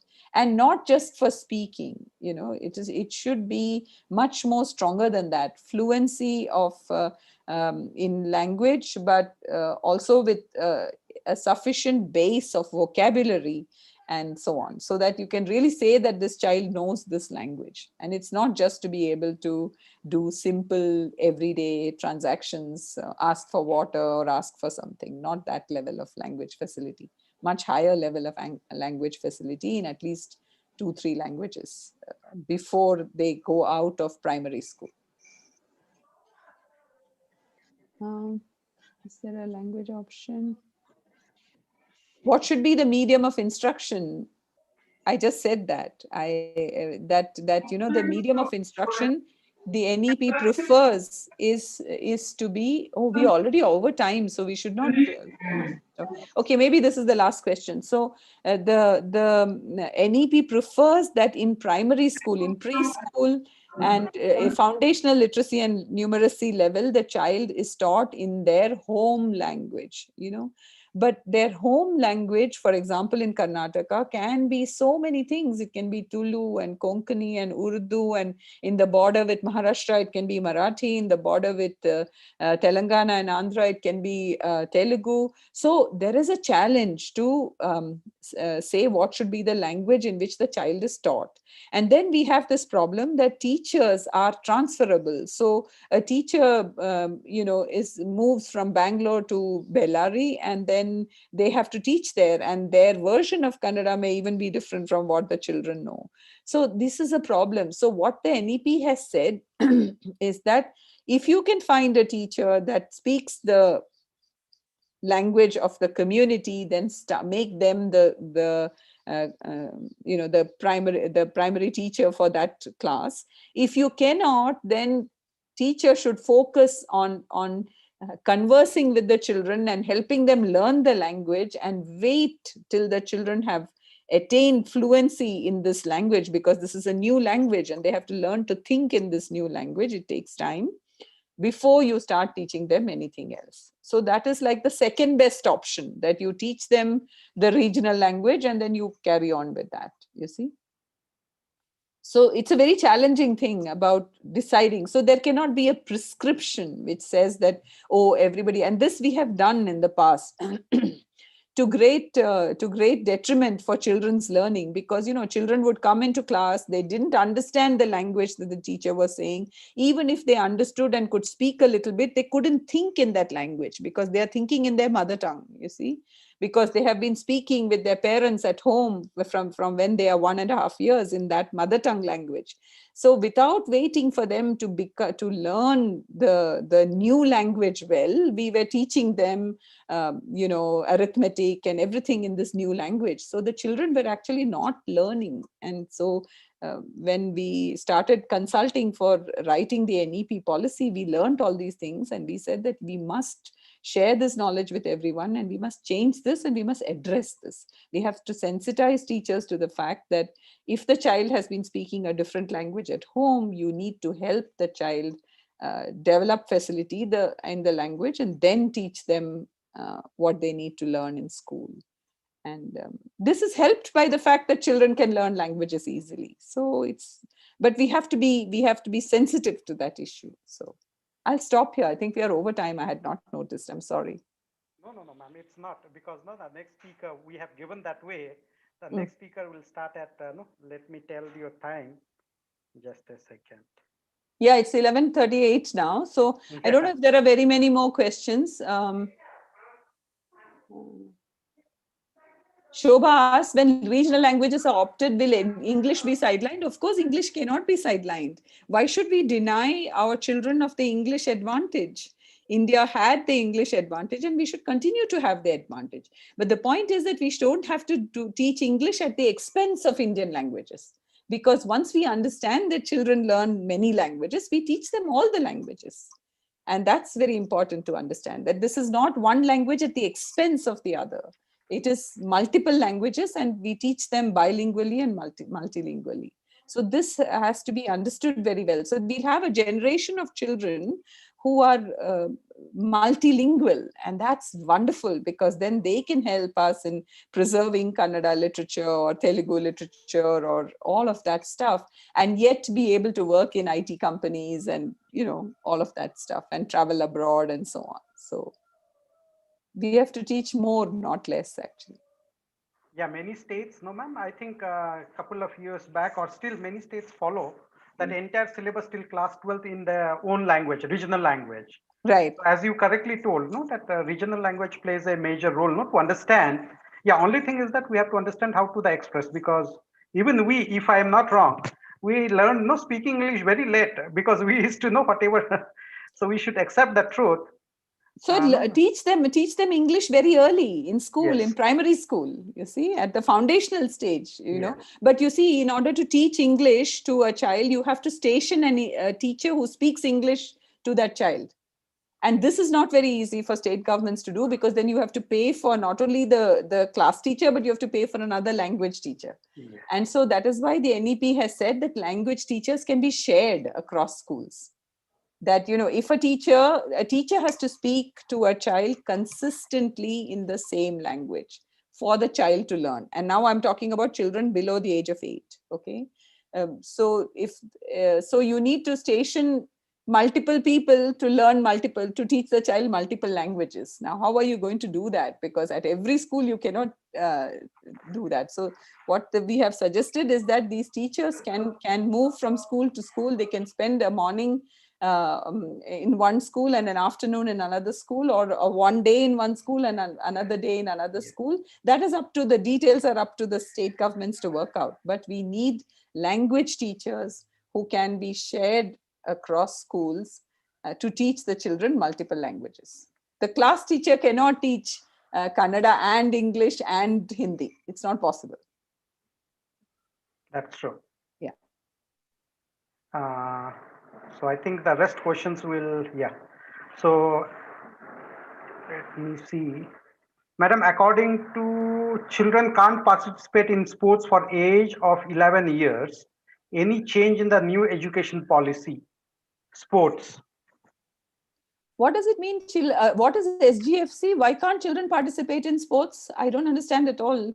In fact, in the education policy, we have said that we should include sports already in the, we don't call it sports because sports gives you the mind of competitive sports, but you know, children need to run around and play, and you know, they should learn to play team games, because then they learn to play with each other and they learn to take care of each other and so on. So sports and all are already introduced very, very early. I mean, even in early childhood, not Yeah, sports but play is very, very important. Even in play home, they together they play something like the ball. Correct. Yeah, outside on the fields, on the playground, they should play. So even from grade 1 and from early childhood to all the way till every class in school, children should have playtime, very important playtime. So it's not correct to say that they will not have they are not allowed to play any sports till age 11. I'm not sure. I think that they meant to ask a different question. He has his hand raised. Go ahead, Mr. Tippaswamy. Please clarify what is the question you're asking. Madam, that is not allowed to play any competition. For example, district level, taluk level, and cluster level, they're not allowed to play below 11 years. Yeah, people. That's what ma'am told. That's what ma'am told. No. So he is asking for competition. No, he's asking for competition level. So you see, the thing is the following: that we want children to play sports in school and so on, so that we can also identify children who have sports ability. Okay, and if the children have sports ability, then they should be handled differently. So the ability to, if children are showing before age 10, 11 ability for sports, then, you know, the policy has an entire section on encouraged. So some changes will come, Mr. Tippaswamy, for children who are gifted in sports to play. So you will have to wait and see. You should also engage with them and give suggestions on how one can allow children who are younger to participate in sports, especially if they are very good and at the level, at competitive levels. So that change can come and you should give inputs into that. I would encourage you to do that. Yes, ma'am. So I think we can. Then there's a question on higher education. I think there are sessions on higher education. Yes. So I suggest you wait for that. Yes. Is the curriculum the same for state CBSE and ICSE board? No. The curriculum framework will give directions. It will give, learning outcomes that are being targeted, and then the boards will prepare for themselves. So, you know, in the CBSE system, the NCERT prepares the curriculum and CBSE is the board that conducts the examination. This is a healthy thing. Whereas here, in many other boards, I think the boards prepare the curriculum and conduct the exams. But anyway, at the end of the day, it's up to after the curricular framework is ready, it is up to the different boards to adapt their own curriculum. So it will not be the same. It will be different, but it will be similar because the learning outcomes that are being targeted is being specified in the curricular framework. Ma'am, the last question will take up from PK Maheshwari, coordinator of Seshadripuram Pre-Primary School. I'm not seeing her question. Is it here? Yeah. Okay. Seshadri, I would like to provide an input to my question. Will the educationist provide us the framework for the academic syllabus in the foundation education? Yes. That's what I said, that there will be a national curricular framework for early childhood education, which will define the framework within which teachers must work from age 3 till age 8. Yes. So the answer is that yes, there will be a curricular framework for early childhood education. Yes, madam. So I think we have to close the session. Yes. And yes, ma'am, it was very interactive. And I thank you wholeheartedly on behalf of Seshadripuram Group of Institutions, Karnataka Science and Technology Academy, Karnataka Science Council, as well as North Bangalore Science Forum for enlightening all our faculties and teaching staff in this wide area about the school education and what will be the pedagogical changes. And we request you to take our token of appreciation, regards and respect. So in future, when we are working offline, definitely would like to invite you to orient our teacher as well as enlighten us. Thank you wholeheartedly, madam. On behalf of SES also, we thank you. Stay safe, stay healthy. Thank you, ma'am. Thank you very much. I just wrote a message to everyone saying thank you for being so participative, but also there are many appreciation messages. Thank you all very much. It was a pleasure to interact with you all. Bye-bye. Bye, ma'am. Thank you so much. Bye. So I request all the participants so that our next session will begin in another 5 minutes. So if you have any break kind of, don't go break, take from the break, take break from the online. Just you can either for drinking water or nature's call, anything, and come back. Just we'll start the next session in another 5 minutes.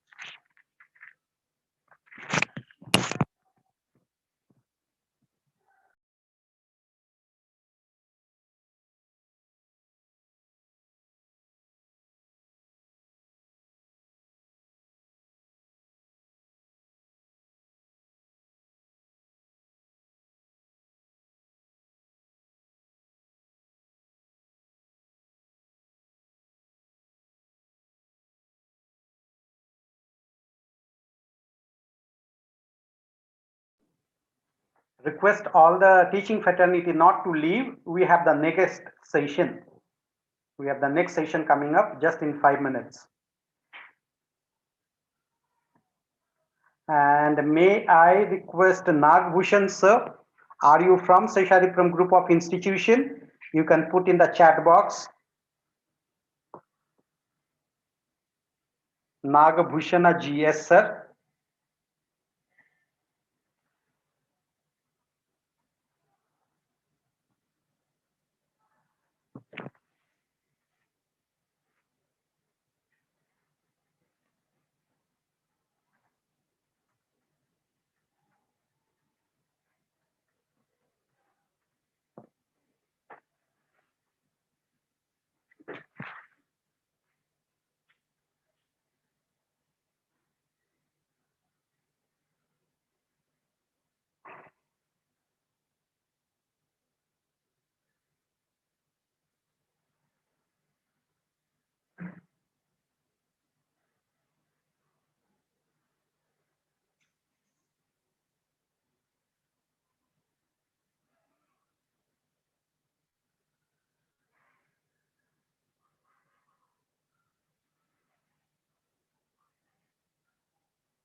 Oh, may we request Rishikesh ji to kindly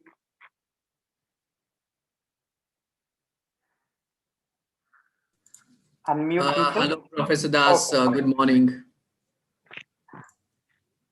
Am I audible? Yes, and visible as well? Yes, sir. Okay, good morning. Good morning, sir. Good morning. Yes, sir. Yeah.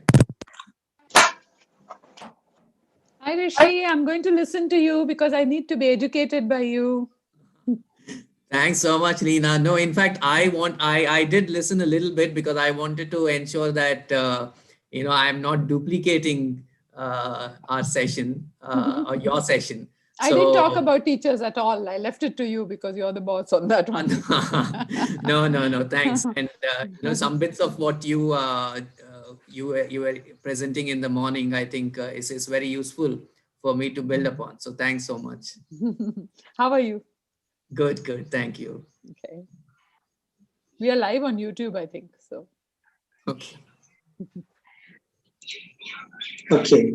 So I'd like to invite or welcome our Dr. Rishikesh BSG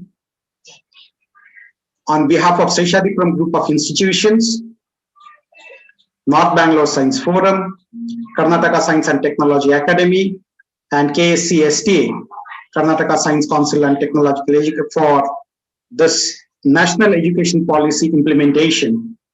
And we'd like to just briefly introduce, because the profile is too big, so we have cut short, that Associate Professor, Ajim Premji University and Convener, Subcommittee Task Force on Implementation of NEP in Karnataka. Rishikesh leads the Hub of Education, Law and Policy at Ajim Premji University.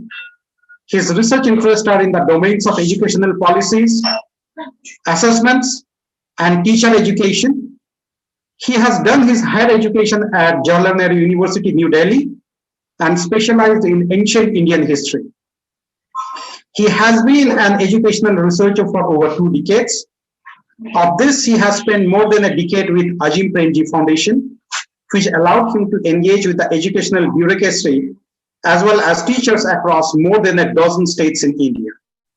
Over the first couple of years, education policy related issues has formed the core of Rishikesh works. He is on various government advisory committees on issues concerning education, particularly in Karnataka. He regularly writes for various publications on the issues and challenges related to school and higher education. He served as the convener subcommittee task force on implementation of NEP in Karnataka, constituted by Karnataka Higher Education Council, Government of Karnataka. Dr. Rishikesh currently teaches in the master's program at Ajim Premji University, Bengaluru. So the profile itself speaks a lot what Rishi is, fondly called as Rishiji. So Rishi sir, we welcome you wholeheartedly, and we will feel that we'll be thrilled and enchanted by your wide knowledge on the role of teachers, because fondly we see when we tell role of teachers, we know that 10 guidelines given by former President Dr. APJ Abdul Kalam ji. So first and foremost, we should understand what we are and what we are supposed to, and we should follow the ancient gurus and Indian traditional system. By the appearance of yourself, it looks like you are a Gurukul guru. So please don't take my words in a different way. So now the moment we see a guru, automatically the bhakti and the nation, so the emotions should come that, yeah, we are learning and we are going to learn. So that's how we feel that teacher is the torch bearer. Teacher leads to all the professions, but all profession doesn't lead to a teacher. So teacher plays a very major role in building a nation. So over to you, sir. I have to listen to you more than I speak. Thank you, sir.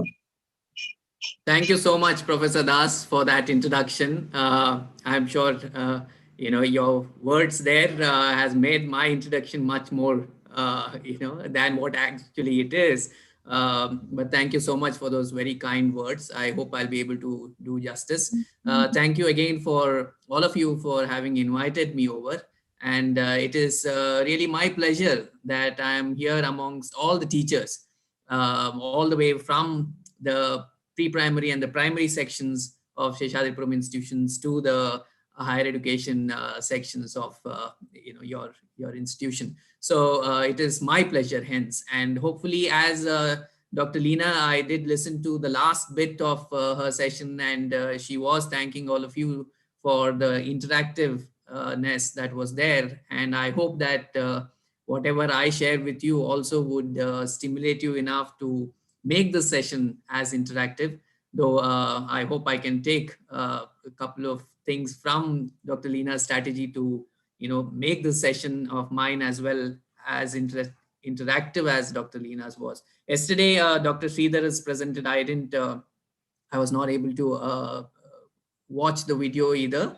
And Dr. Leena's session, I wanted to be part of the whole session, but I had another call, and so I was able to just view a few things. So pardon me if I'm going to repeat a couple of things that you already may have heard from Dr. Leena, because to talk about what NEP is, talking with regard to the role of teacher and how to prepare teachers for a policy program of the kind that is there in NEP, I think we will also have to look at what are the principles on which NEP is based on, and what kind of curricular reforms and assessment reforms NEP is talking of, so that once we have that kind of a background, then it would be useful for us to think through as to what kind of teachers would be required for that, and whether NEP is in fact getting us to move in that direction. So with that caveat that there could be a couple of things that I may be repeating from what Dr. Leena shared with you, I'll begin. So I have a PPT as well going. It is just as a backdrop, and I will probably refer to a couple of points in there. Those of you who are using your phones and unable to see the slides, please do not worry. I will also try and detail out the points that are there in the PPT. So just very quickly for my clarification, Dr. Das, how much of time do we have in this session? Just a second, sir. Yes.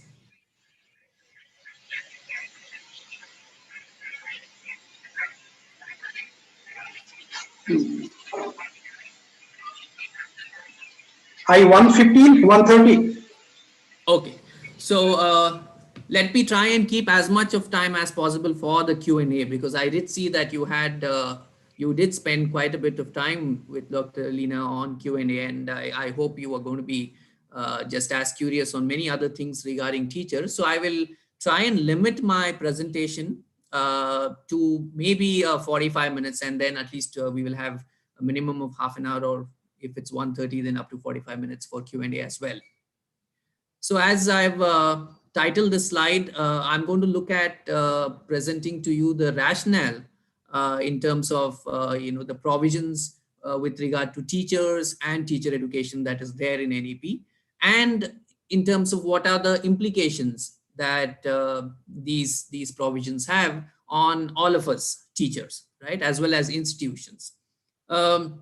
It is important for us whenever we look at NEP and any particular section within the policy to understand or to keep at the back of our mind the vision, right? The vision statement, which is there in the very second page of the policy, talks about a kind of education system that is going to do something to the society, or with an aim of doing something to the society. And what is that? It is about transforming our society, so transforming our nation into a equitable and vibrant knowledge society, right? So this is something we should keep in mind. So the policy talks about creating a society or transforming a society into an equitable and a vibrant knowledge society. So whenever we have a question mark with anything, we need to find out, that's some kind of a self-assessment that we can do, whether that provision we think has any link to this vision. This also means that the authors have very clearly stated that currently what we have as a society is not as equitable as it should be. And similarly, it is not as vibrant a knowledge society as it should be. Doesn't mean that there is no equity at all, doesn't mean that there is no knowledge getting generated at all in the society, but it's not as much as we would like our nation to be, in fact, let's say strengthening the idea of knowledge society and creating models for the rest of the world. And it is in that regard that the high quality education that NEP is talking about needs to be seen. So, for us, particularly teachers with very, very clear targets and very short-term targets of getting our children to clear certain exams, we lose many a times this, this objective that we have with regard to what is it that we are engaging ourselves in this pursuit of, in this domain of education, wherein we're getting our children to go through the education space, right? So we lose this larger objective of finally it is about creating these kinds of societies that we are envisioning. And for us, it is about creating the kind of society that our constitution has envisaged more than 75 years ago. So we need to keep that in mind. Yes, I mean, those exams that come and other goals with regard to livelihood and things like that are to be met, because those are parental aspirations as well as aspiration of children. But at the same time, we need to keep in mind that it is about creating this entire generation who will move on to take our society to that next level. It is not about continuing whatever we are doing. It is about improving on that. And that is something very crucial for us teachers. We have to ensure that the next generation that we are facilitating, or, I wouldn't like to say that we are teaching, we are facilitating their knowledge acquisition, we are facilitating their development, we are facilitating their growth. Now that facilitation has to lead to a platform wherein this group is going to do much better than what we've been able to accomplish. And that's the only way we can move forward, right? So that's something that we need to keep in mind. So this is something that I think Dr. Leena has spoken of, so I'm not going to spend much time. But what I want to reiterate is that these structural changes to our schooling system, as well as to the architecture of higher education, which I think the following sessions would be touching upon.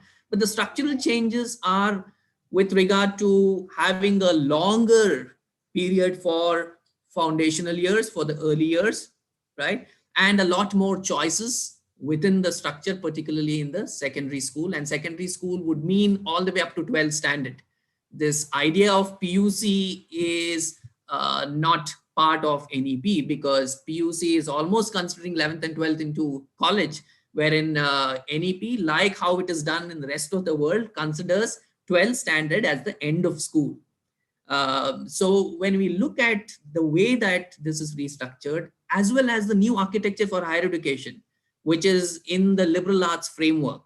Now, both these are based on various socio and emotional development stages that human beings go through, particularly at the school level.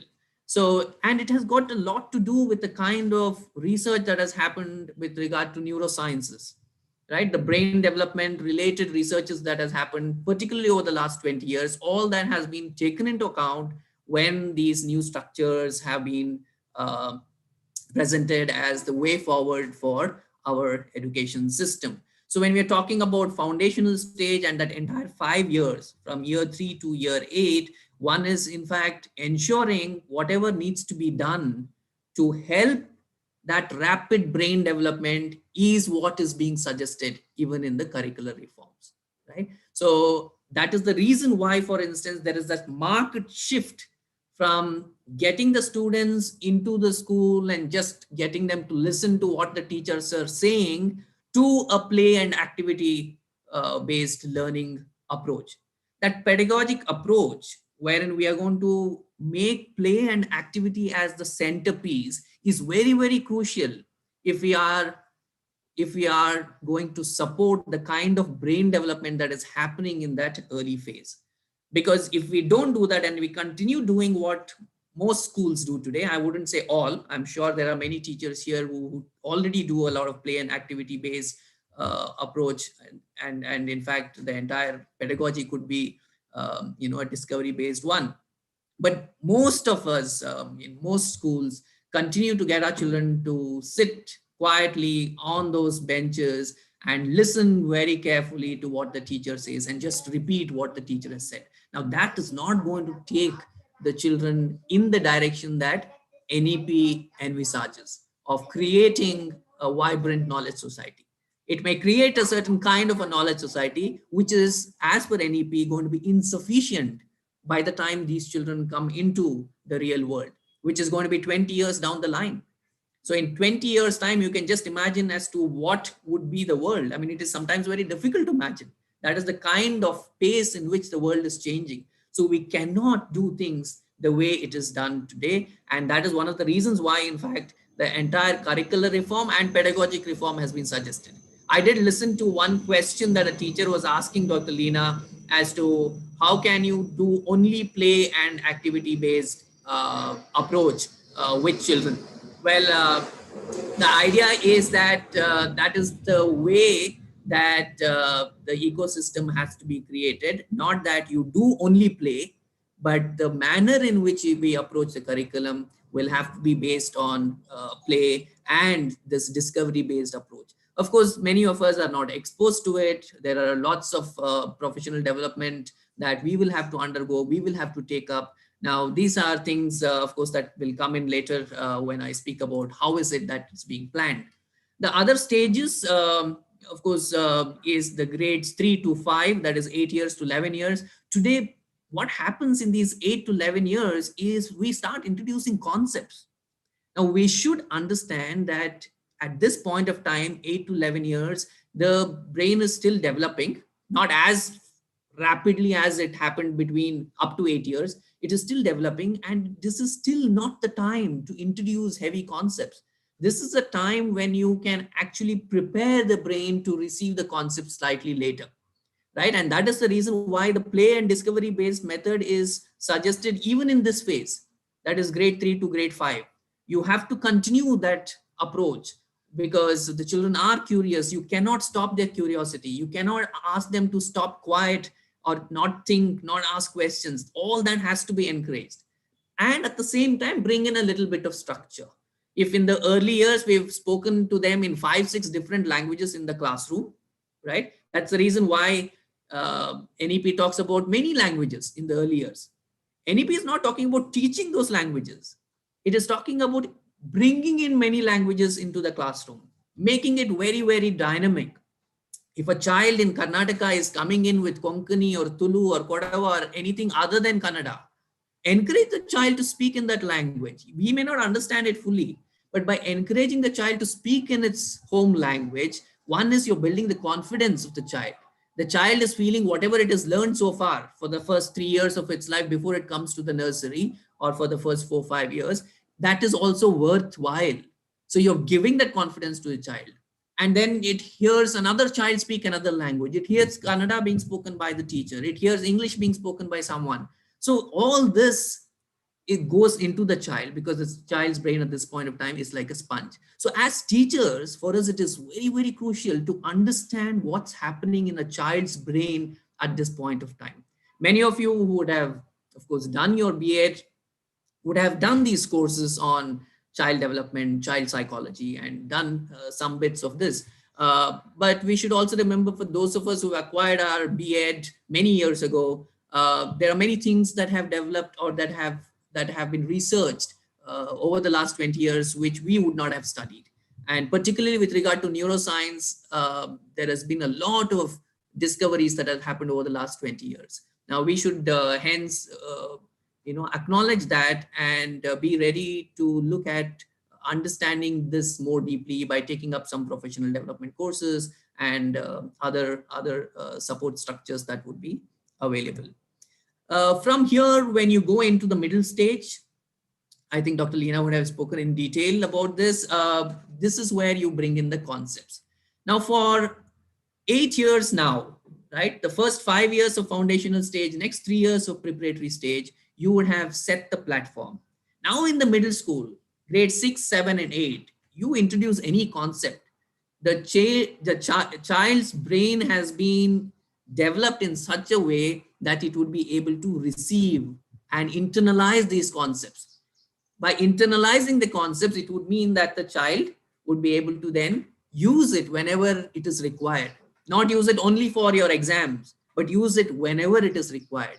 So Pythagoras theorem is not hence just a 10-mark exam question, but Pythagoras theorem is something that a child would use in anything that it is doing, even after it is gone into higher education, or even after one has become an adult, while looking at some kind of an architectural aspect, it brings some of these theorems into play and tries understanding it. And that is basically internalizing. So this happens very well if for those first 8 years of schooling, things are done in the way that NEP is talking about. And as teachers, it is for us very important to understand this. And of course, in the secondary school, 9th, 10th, 11th, 12th, NEP talks about 8 semesters and many subjects, depending upon the child's interest.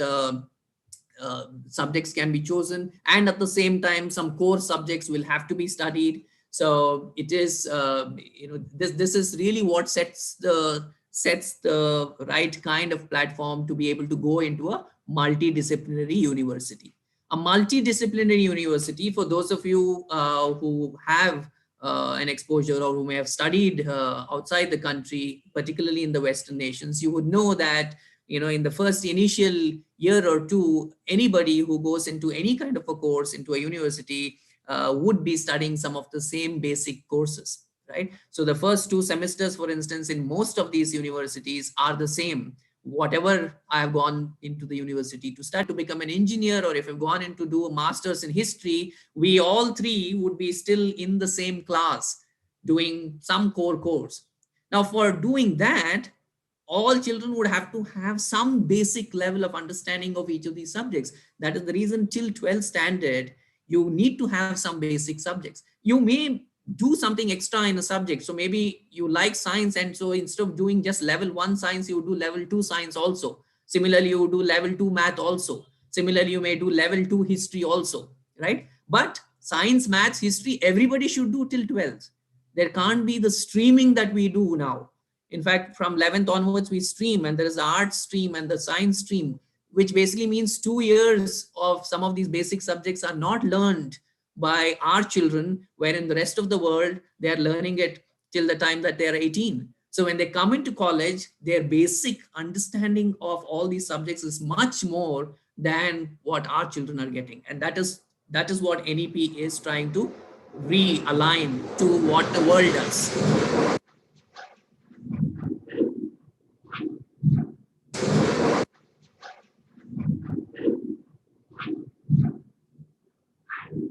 So this is done, one, of course, to realign to what the world does, and also to align it to what and how our cognitive processes take place in our brain, and 3, to also ensure that the multidisciplinary university as an idea can also get implemented.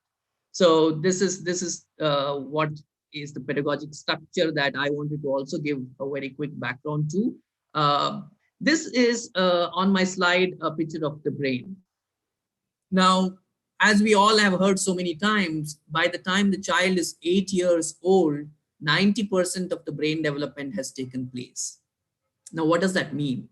It basically means that all the connections between the various synapses in our brain has formed by the time the child is about 8 years old.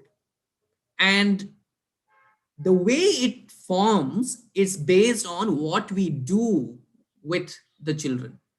So if we get our children to just sit quietly and listen, the connections in the brain also would happen that way, that the brain is then trained to just sit quietly and listen, not allowed to think much.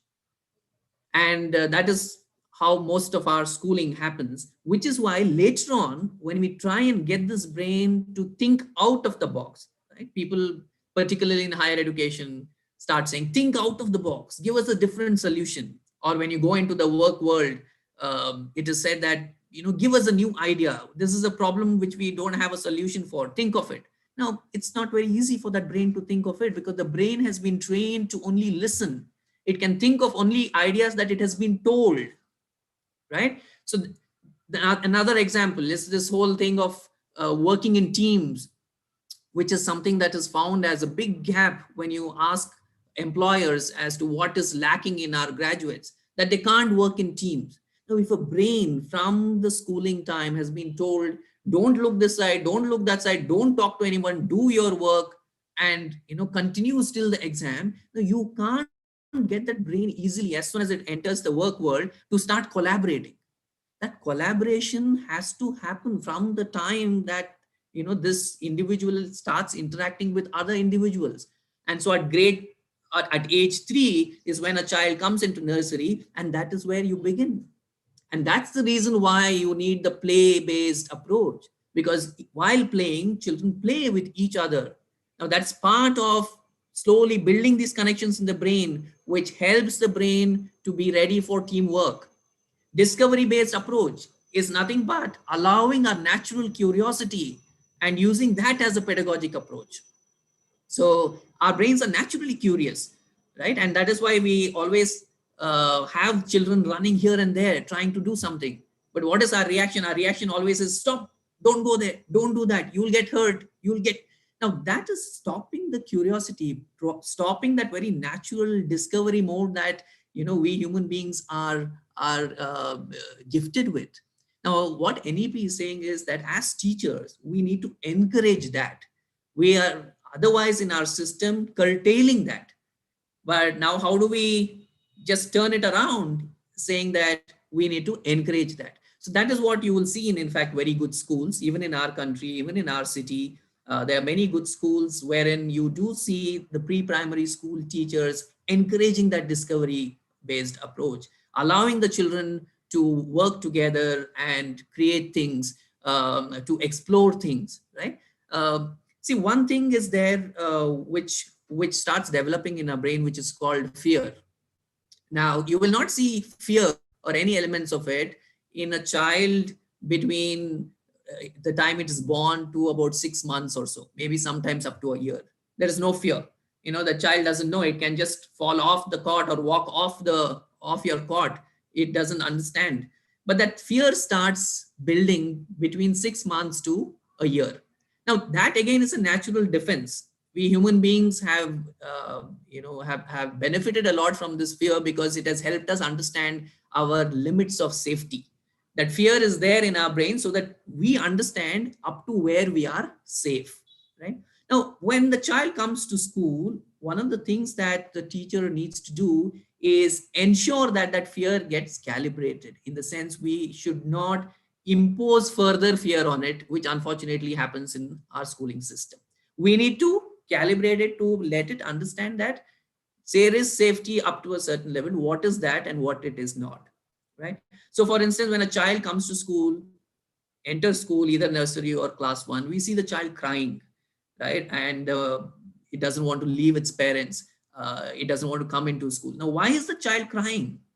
The child is crying because there is that natural thing about fear saying that now I'm going into a strange place, I don't feel safe. So it is that natural emotion playing up, and the child is crying because it is not feeling safe there.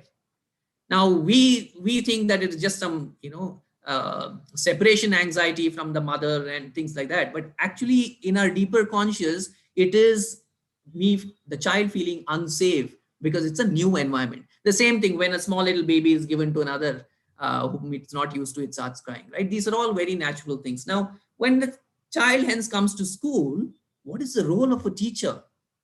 The role of the teacher is to tell the child even school is safe. Even school is as safe as the home, right? And as the child keeps growing, it'll understand, okay, my society is safe. This is safe. These are the safe places. These are the safe people.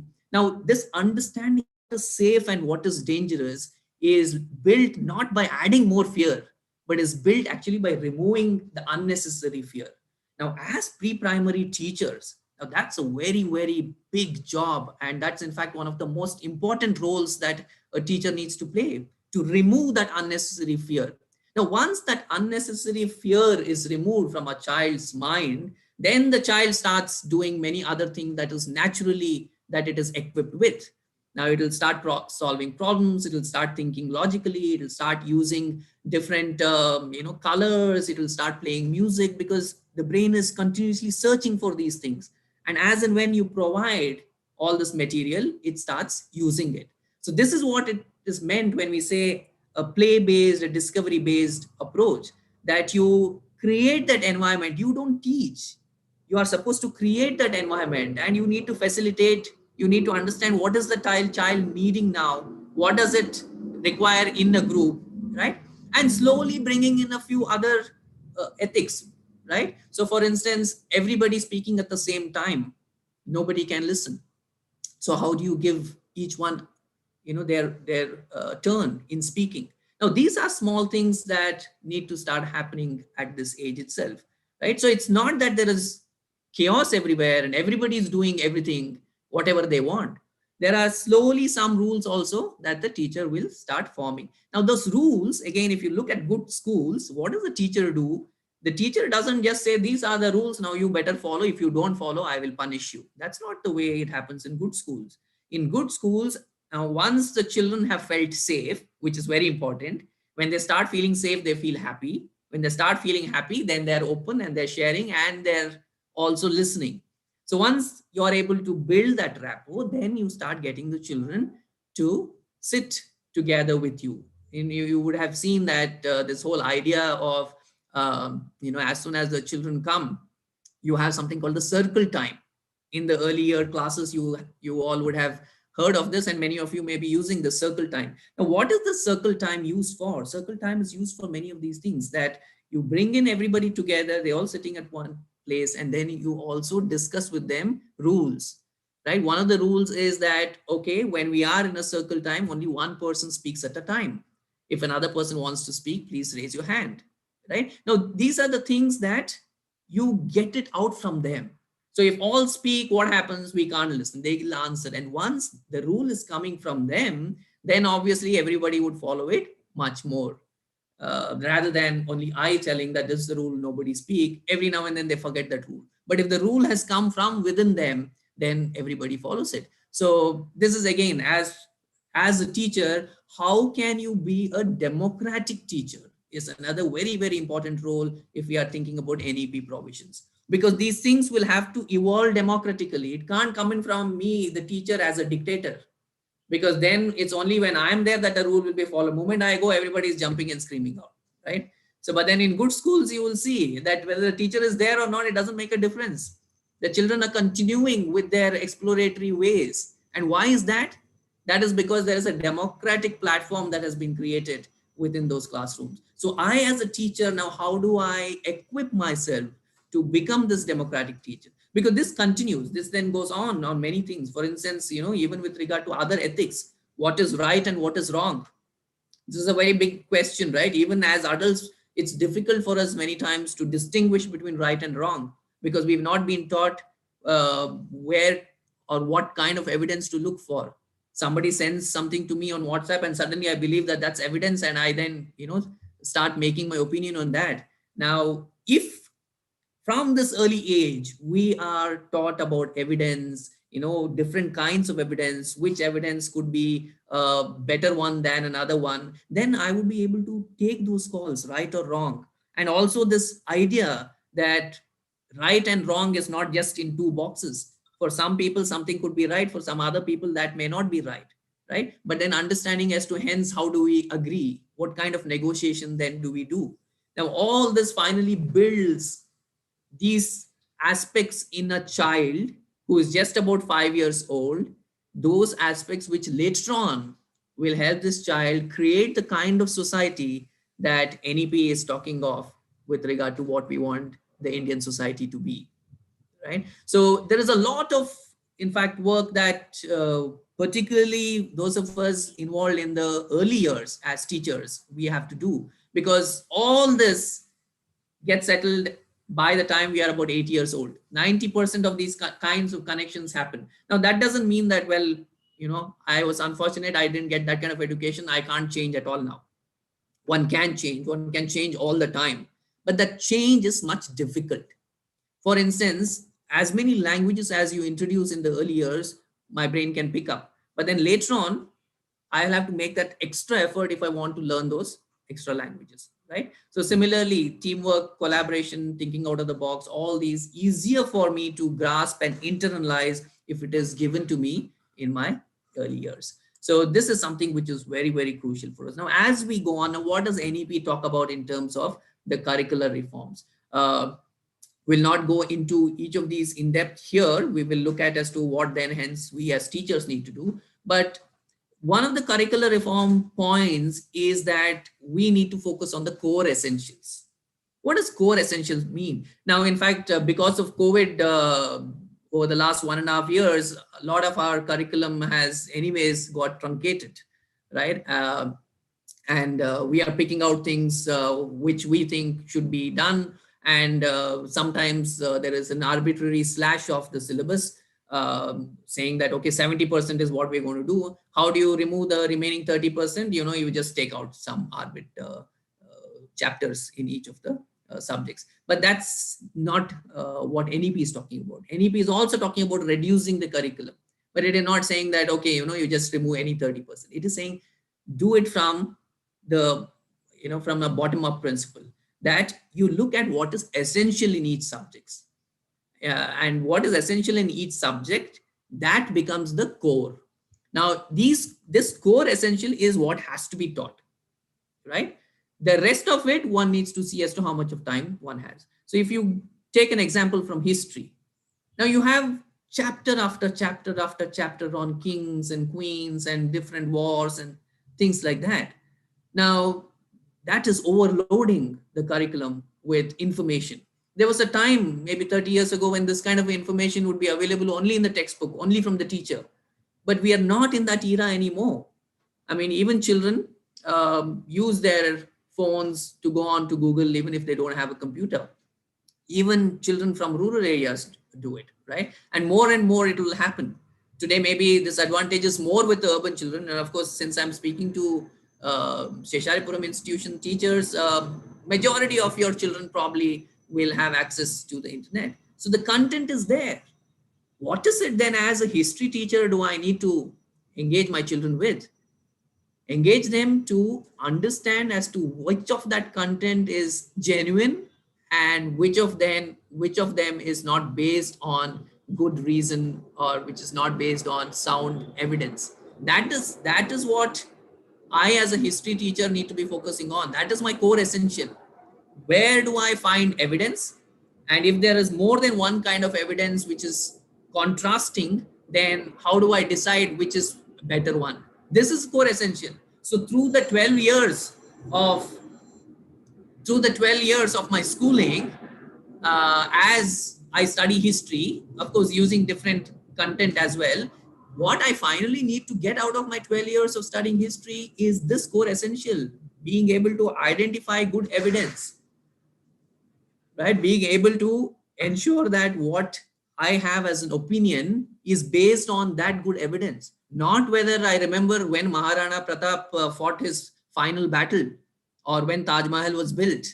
That is content, that is recall based. Unfortunately, we still have today exams which ask such questions and give marks for that, right? That is why it doesn't make sense, in fact, to have these board exams which are completely recall, because it doesn't test anything. What we are supposed to test are these core essentials. The other aspect that NEP talks about is critical thinking. Now, how do you ensure that critical thinking is something that is imbibed by our children? It is basically ensuring that there is inquiry in the classroom, right? That children are allowed to ask questions. Of course, since I'm not getting into too much of details here, I mean, your immediate question as a teacher would be, if I allow my children to ask questions, my whole class will go only in questions, right? Everybody wants to ask a question. Now, of course, there are certain strategies as a teacher dealing with inquiry-based approach that we need to employ. Those are, again, longer sessions, but then there is a strategy for each of this, right? But that just because every child wants to ask a question, we cannot say that no questions, right? And particularly, many of us have this thing that, okay, we will, ask questions right at the end of the session. Many times there are many questions which need to be asked right then. Otherwise, the train of thought, like, there is a train here on my PPT, the train of thought, the delink happens. Then the teacher goes away with the engine and the remaining coaches, and my coach has stayed here because, my bogie, as we call in, right here, we don't call them coaches. So my bogie remains here because my question has not been answered. So it is important for us as teachers to ensure that if there are these questions bubbling in these young minds, we address them at the earliest. So rather than wait for the end of the class, it is always good to stop and pause 15 minutes, down a certain class to see whether there are any pertinent questions. If there are some questions which is something to do with larger, you have a place where you park those questions and say, you come in later because it's a larger question which will get addressed somehow or at the end of the topic. But if there are some pertinent immediate questions, one needs to address it. That's the way that we can ensure that the class continues to be on an inquiry mode, right? So for instance, today, I mean, it's on Zoom here and hundreds of you. And so I'm, restricted in terms of the pedagogic approach, but I would have liked to get you to ask questions as I'm speaking, right? With a raise of hand so that I pause whenever I think I've completed a point and take those questions, because that is a way that we can go about, in a discussion base where everybody is carried along. And that is really, really important for us to do as teachers. When we have our 30, 40 children in our classroom, it is critical that we don't leave out sections of children who have not caught on to a particular point, because there's no point for me to then continue for 1 hour when some child is lost immediately after 10 minutes, right? So similarly, this kind of a discovery-based, a discussion-based, an analysis-based teaching and learning is what allows us to build this critical thinking. Yeah. So every now and then about saying something and then allowing children to analyze it. I've said this. Would you believe in this? And, if someone says yes or no, then get into the why questions. Why would you believe in it? What makes you think that this is right and this is wrong? right? Rather than say, no, you are wrong or you are right, allowing those children to think for themselves is very, very important, because that is what develops critical thinking, right? Now, how do I do that at the same time, complete syllabus? All that is, yes, not easy. I understand as a teacher, because even I teach. It's not easy. And one of the reasons why NEP hence is talking also about reduction in curriculum is this, because the authors know that if we are to bring in critical thinking, a discovery inquiry based approach, you can't be doing all that is there currently in the curriculum. So curriculum revision has to happen if we are to encourage teachers to encourage critical thinking, right? So that is the reason why when you look at NEP, remember another thing, that every single point in NEP is connected to another point somewhere else. I mean, that's why it's a masterpiece. This national education policy is like no other policy document. It doesn't speak of things arbitrarily or in sections. Each section is connected to something else. So if you're looking at the curriculum chapter, you will have to not just stop at that. In fact, if you remember when NEP came out, there were lots of people critiquing NEP, and in fact, many of them criticizing without even having read the document. They would read one chapter and then, entire reams of criticism in newspapers and TV channels. Now, the problem is that they never understood that that particular chapter, in fact, has a lot of solutions in other chapter. So if, for instance, curriculum reform is talking about a lot of how you go about it and what is required is there in the teacher chapter. Unless we are able to provide the kind of support for the teachers, this curriculum reform is going to fall flat. And hence NEP talks about it in this integrated manner. And so it is my humble request that those of you who read or have read NEP and not read it completely, you have to read it completely. In fact, those of you who read school education should read it keeping in mind that it is being written also thinking of the higher education changes that are being proposed. Okay, sorry for the digression, but then that suddenly came to my mind, and I think that it's very, very important for us to understand and spread this message that NEP is a holistic document. You cannot read it, chapter by, or rather you cannot just read a chapter and then say that I have my, complaints or thoughts or whatever. You have to read the whole NEP, and then you can have your complaints if you do still have, right? Interactive classes. I spoke about this in terms of it's connected to this inquiry base, and that's why this is in the form of a train, right? Interactive classes are very, very crucial again in terms of what NEP is talking about as a curricular reform. So this over dependency on textbook, which is there in our education system, is a problem for interactive classrooms.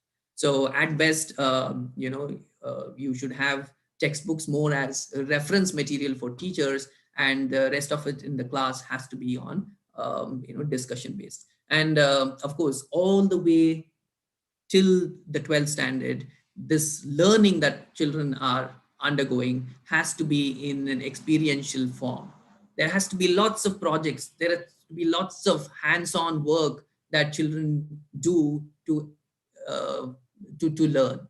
This is called experiential learning. And that's the reason why assessments, for instance, when you look at assessment reform, what is spoken of is that it will have to be project-based as much as possible. Get the children to do projects, assess those projects. That's where they're showcasing their learning. They're not showcasing their learning in that 60-minute exam at the end of a year, right? Their true learning is showcased through these activities, through these projects, through projects which are, wherein a group of children have done together. That is what really needs to be assessed in terms of whether real learning has happened. The kind of learning, remember again, another point, always think of the learning which is going to be useful to build the kind of society that NEP is envisaging.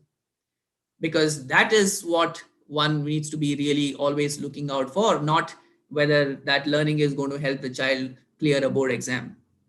Yeah. So now these changes are to come about also through guidelines and documents. One of the first documents that will come out is the National Curricular Framework, which had to come out in 2021, but maybe there could be a delay because of the pandemic. But then that's one of the first documents to come out.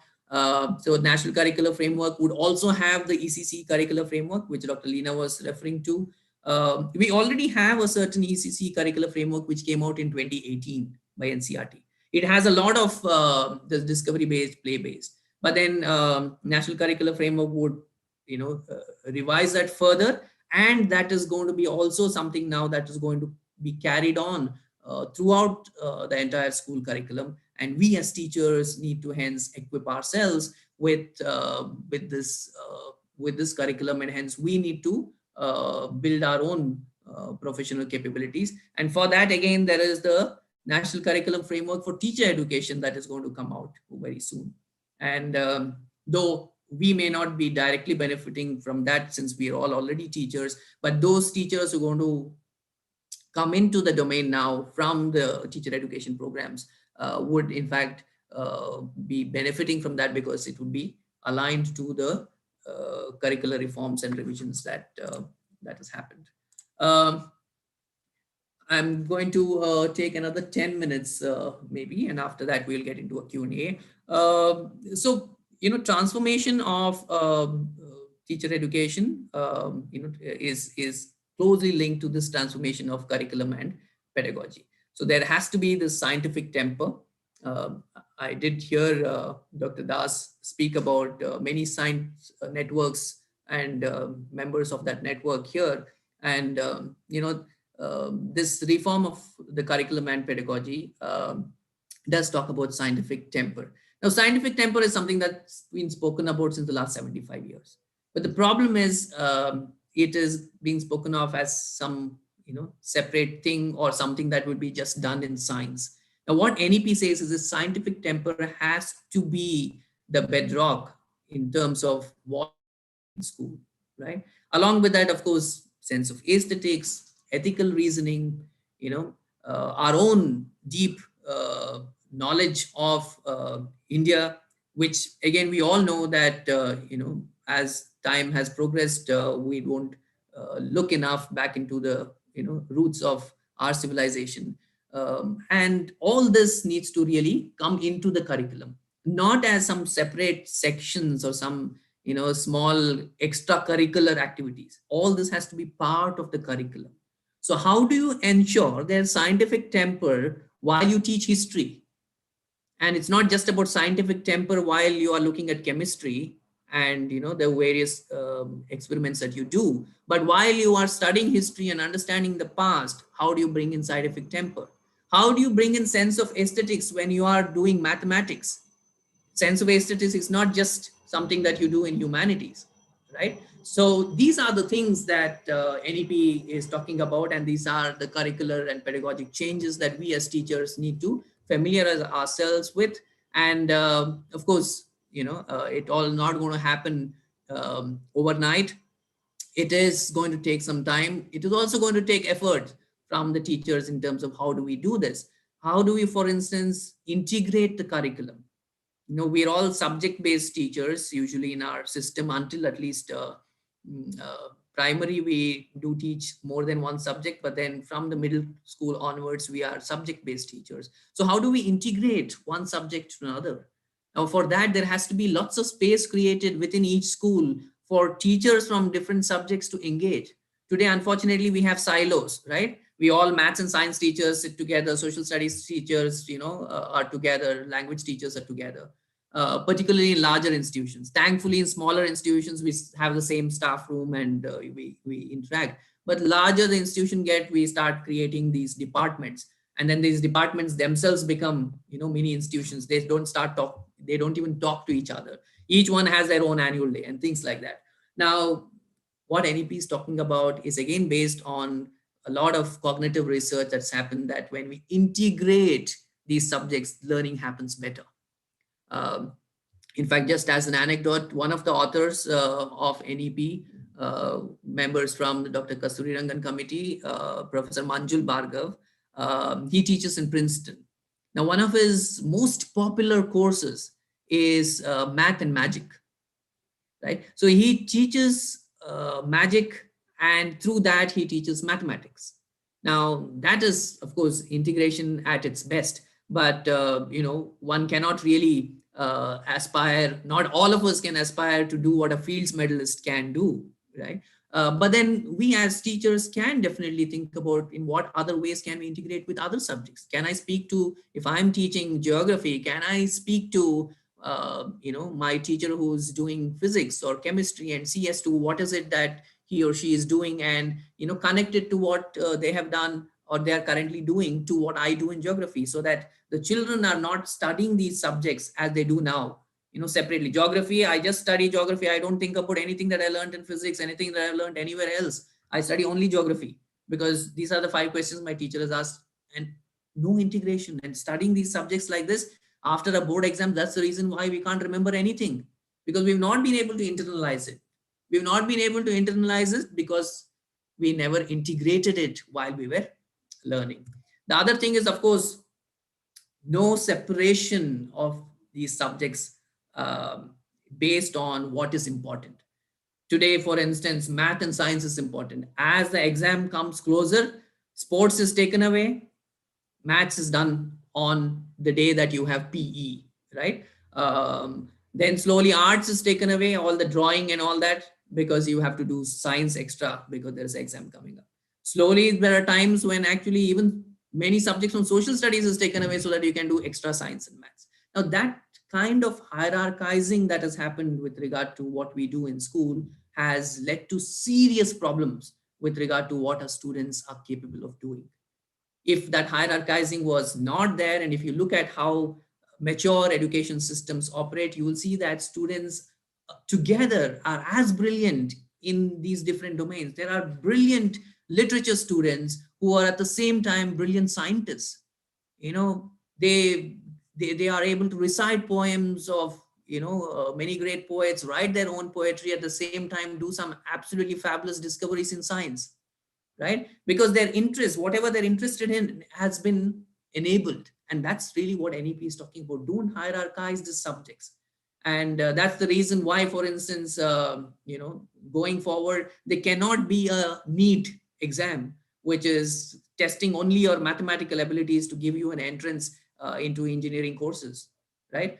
When you look at higher education reforms, engineering is going to be just one more course in a multidisciplinary university, and the entrance for teacher education, engineering, arts, science, or anything would be the same entrance, right? And then once you get into the university, looking at various other criteria and your aptitude, you would be choosing your courses. And that is when we can get the best of every mind.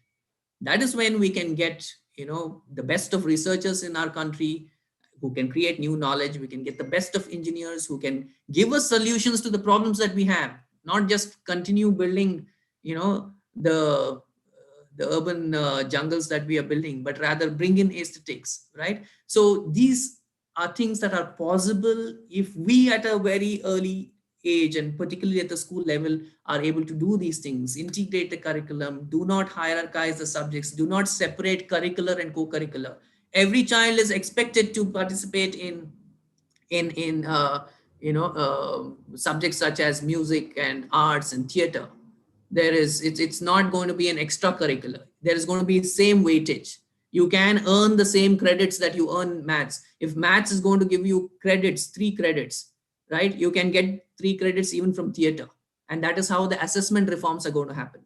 For instance, school education is going to be something wherein you are going to acquire credits to get your school leaving certificate.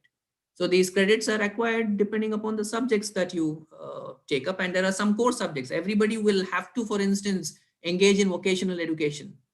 Vocational education is not just somebody, I'm not good in maths, so my teacher says, okay, you go and learn carpentry. No.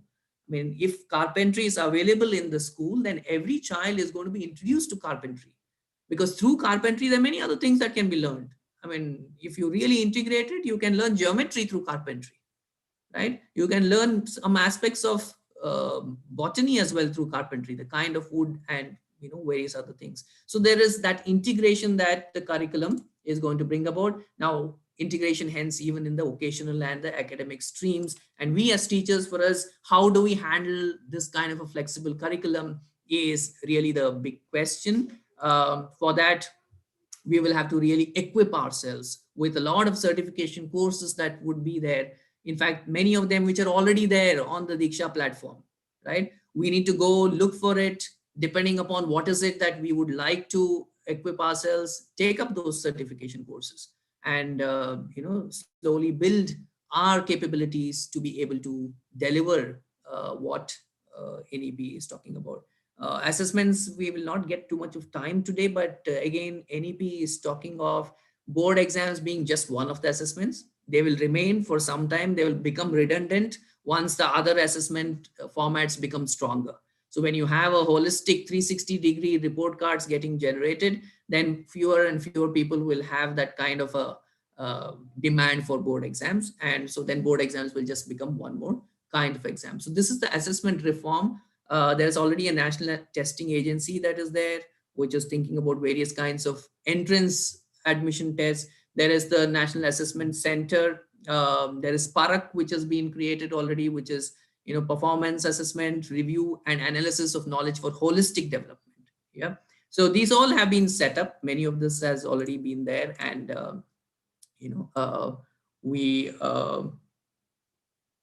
yeah. So there is a question on 360-degree assessment.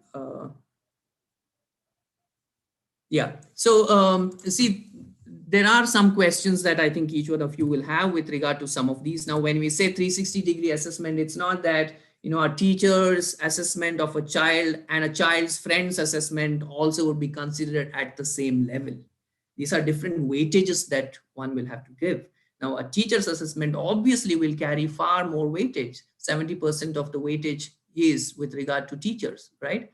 And an assessment from a peer will have far little, maybe 5%, right? An assessment from another teacher will have something. Now, why is this done? So for instance, what would a peer assessment do? Again, a peer will not be assessing whether the child has learned a particular concept. No. When you're talking of 360-degree assessment, if you are seeking a peer assessment, it is those aspects which a peer can assess. Now, what can a peer assess? A peer will assess whether that child has been friendly, has been able to collaborate. When this person has gone in and sought inputs, has that happened, right? So these kinds of things. In fact, usually peer assessments are done for those tasks which are to do with teamwork. So when you do teamwork, you can't just as a teacher assess the teamwork. You will have to find out from the rest of the members in the team as to how each of the individuals has performed, has contributed to the team's effort. So that is where the peer assessment is coming. So remember, the 360-degree assessment is just not a very simplistic 360-degree wherein everyone around the child is giving some marks. No, I mean, it is a well thought out, it has a certain metrics, and it is based on the various weightages each of the components have, based on which each of the people in this 360-degree around the child will be contributing to the assessment. And obviously, being teachers, the contribution of teachers into this assessment is going to be the maximum. There is no doubt about it, right? And this 360-degree is also spoken about for teacher assessment. But that doesn't mean that everything for the teacher is going to come from the students. Maybe a small percentage should just get the students, right, feel of what they have experienced from the teacher. But a lot of it is going to come from whoever was supervising the teacher, right? A lot of it in the 360-degree assessment is also going to come from self-assessment. That's another very important aspect of 360-degree assessment. Let's not forget that. There is this aspect of self-assessment as well, right? I'm going to skip this. This is basically about how, scientific temper, multilingual environment, digital literacy, competency-based education. Now, all this are going to make up your learning objectives.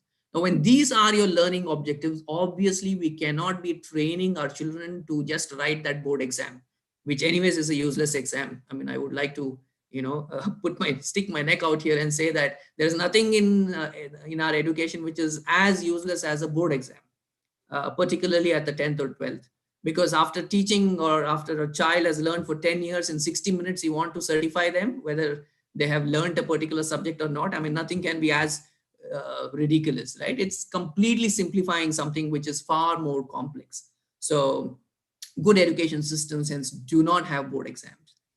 They go by what a child has acquired through the 10 or 15 years of schooling, and in what are the different ways in which the child is able to present these learnings. But we will not go into the board assessment and its ridiculousness. They're going to stay for a while, right? We need to build strong alternatives, and one of the strong alternatives is through these continuous comprehensive assessments that we as teachers need to do in our classrooms. So once we are able to do very strong, objective, continuous and comprehensive assessments in the classrooms, then slowly the board would become completely redundant, right? But for that, we need to equip ourselves to be able to doing that. So this whole transformation in pedagogy also has very serious link to the kind of assessment reforms that it can bring about. And that is why NEP talks about curricular reform, the kind of support and the development that teachers will have to undergo, and assessment reforms. Now, each one can't be addressed separately, because then it's not going to happen. If all these are addressed together, that is when the reality of NEP being implemented can be experienced by all of us. So of course, teachers are going to get a lot of support. There are going to be different kinds of textbooks, a lot of local flavor coming into the textbook. These are the things that NCF 2021 will bring about, right? One thing we should all remember, I'm going to close with this slide. I've taken slightly more than that 10 minutes that I said I will take. NEP recognizes teachers as the torch bearers of change. This is something that we all should understand, because NEP is a very, very practical document.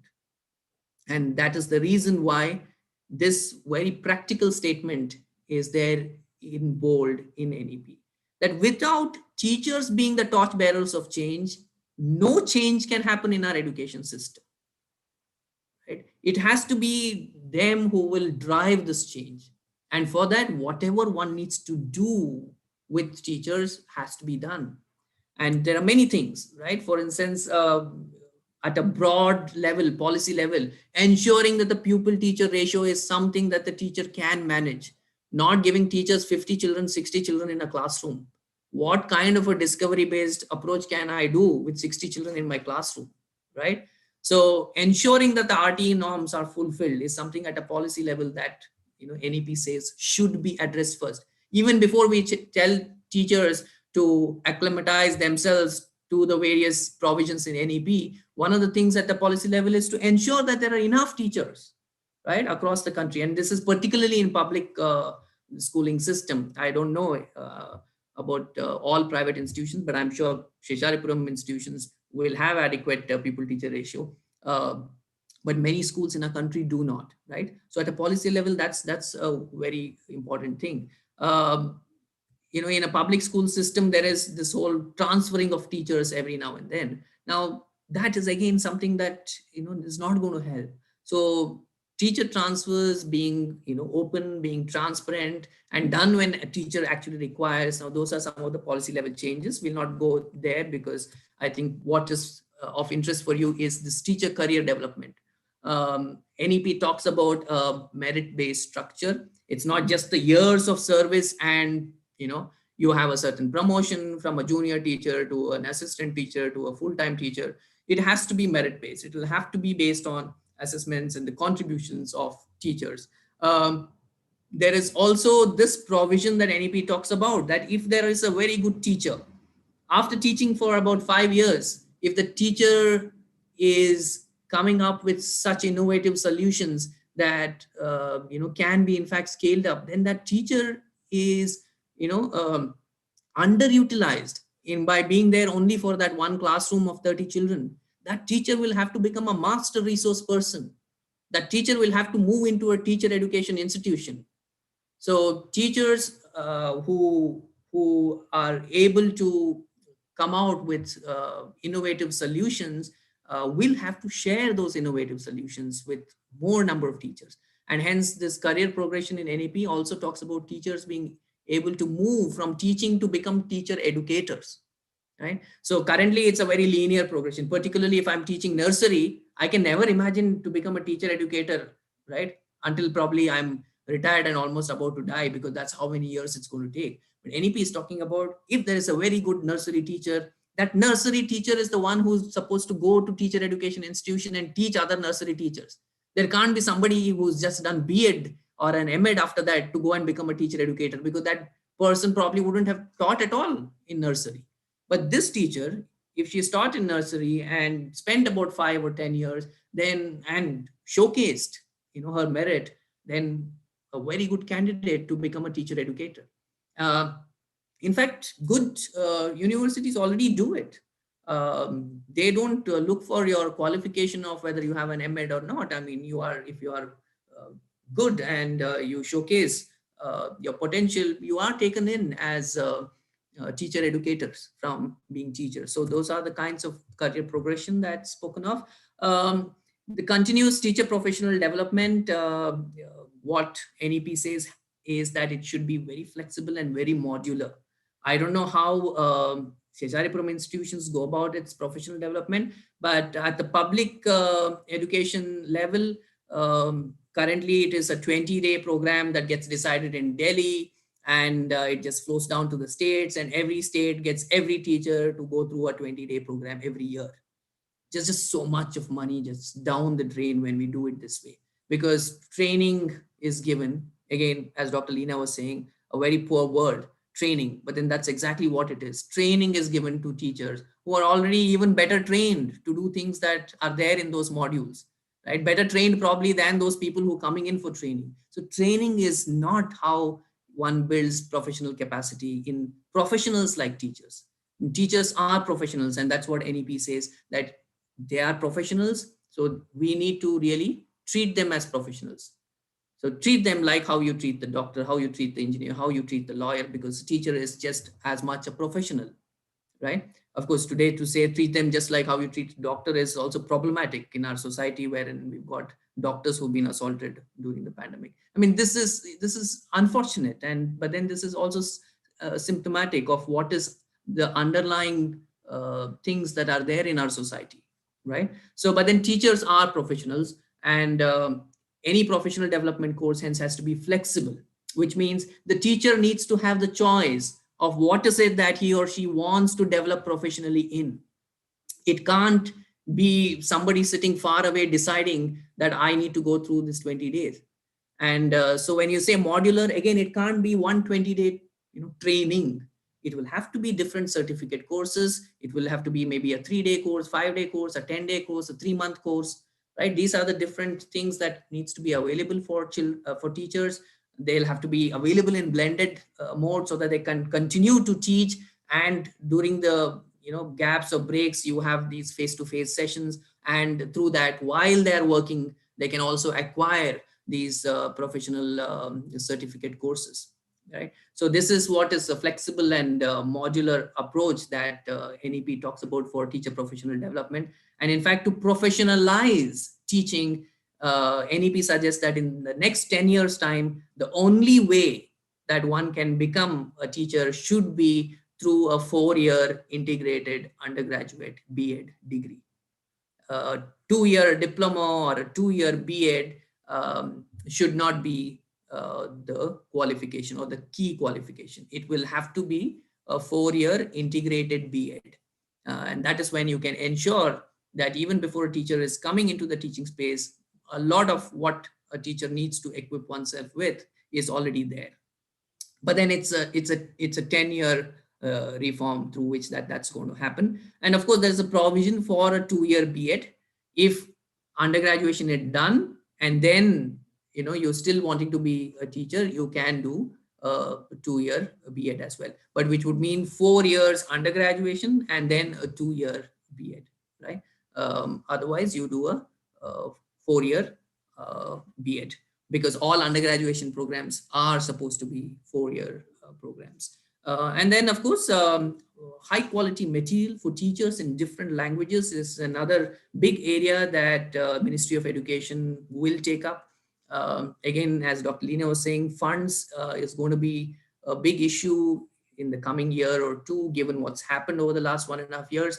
But moment more funds are going to come, these are the support materials that teachers are going to get, different kinds of textbook, handbooks, materials in different languages that teachers are comfortable with or teach in. right? So this is something that SCRTs in every state is expected to start developing. Materials to support teachers, not just textbooks, right? Textbook is going to be low priority, and textbook is going to be nothing but a handbook for teachers, because with textbooks you can't drive a discovery based, inquiry based classroom. Yeah.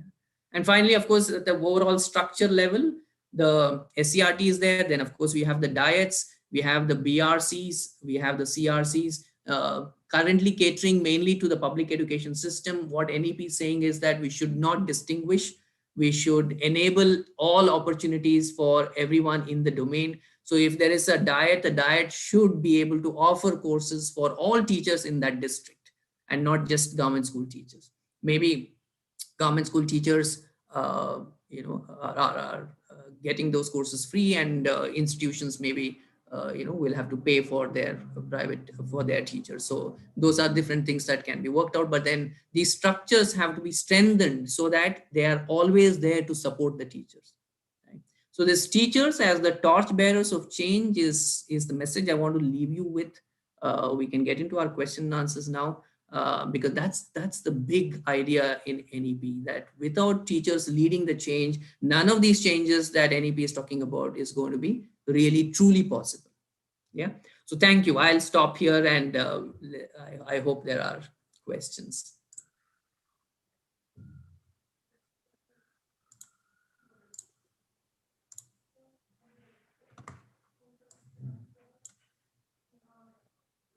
Yes.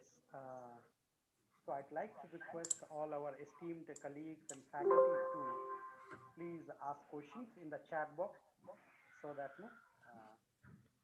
so Professor Das, let me start with one question that is already there. Yeah. This is from Miss Susan. I'll start with Ms. Susan's question. There are other questions about that. Ma'am says that providing good learning environment may be possible where good infrastructure is there. And what about the small schools? Now, again, that's one of the reasons why NEP says we need to review the RTE norms. RTE norms are very input based. And in fact, RTE says that a school can be, or a learning space can be called a school only if it has a room which is of this size and of this kind and with this amount of playground and things like that. What NEP is saying is that what is the principle here needs to be kept in mind, which is about ensuring that that learning environment is an environment which has lots of fun. There is lots of attraction for the children to be there, where the teacher is a facilitator and who has the resources with her, whatever resources possible, and a one which is very importantly a discovery-based one. So if you really look at it, you will actually see that resourceful teachers make resources out of whatever is available for them around them, right? So that is really the principle in which NEP goes about. But yes, schools can have less infrastructure, but it cannot have poor infrastructure. So some of those basics, they are non-negotiables.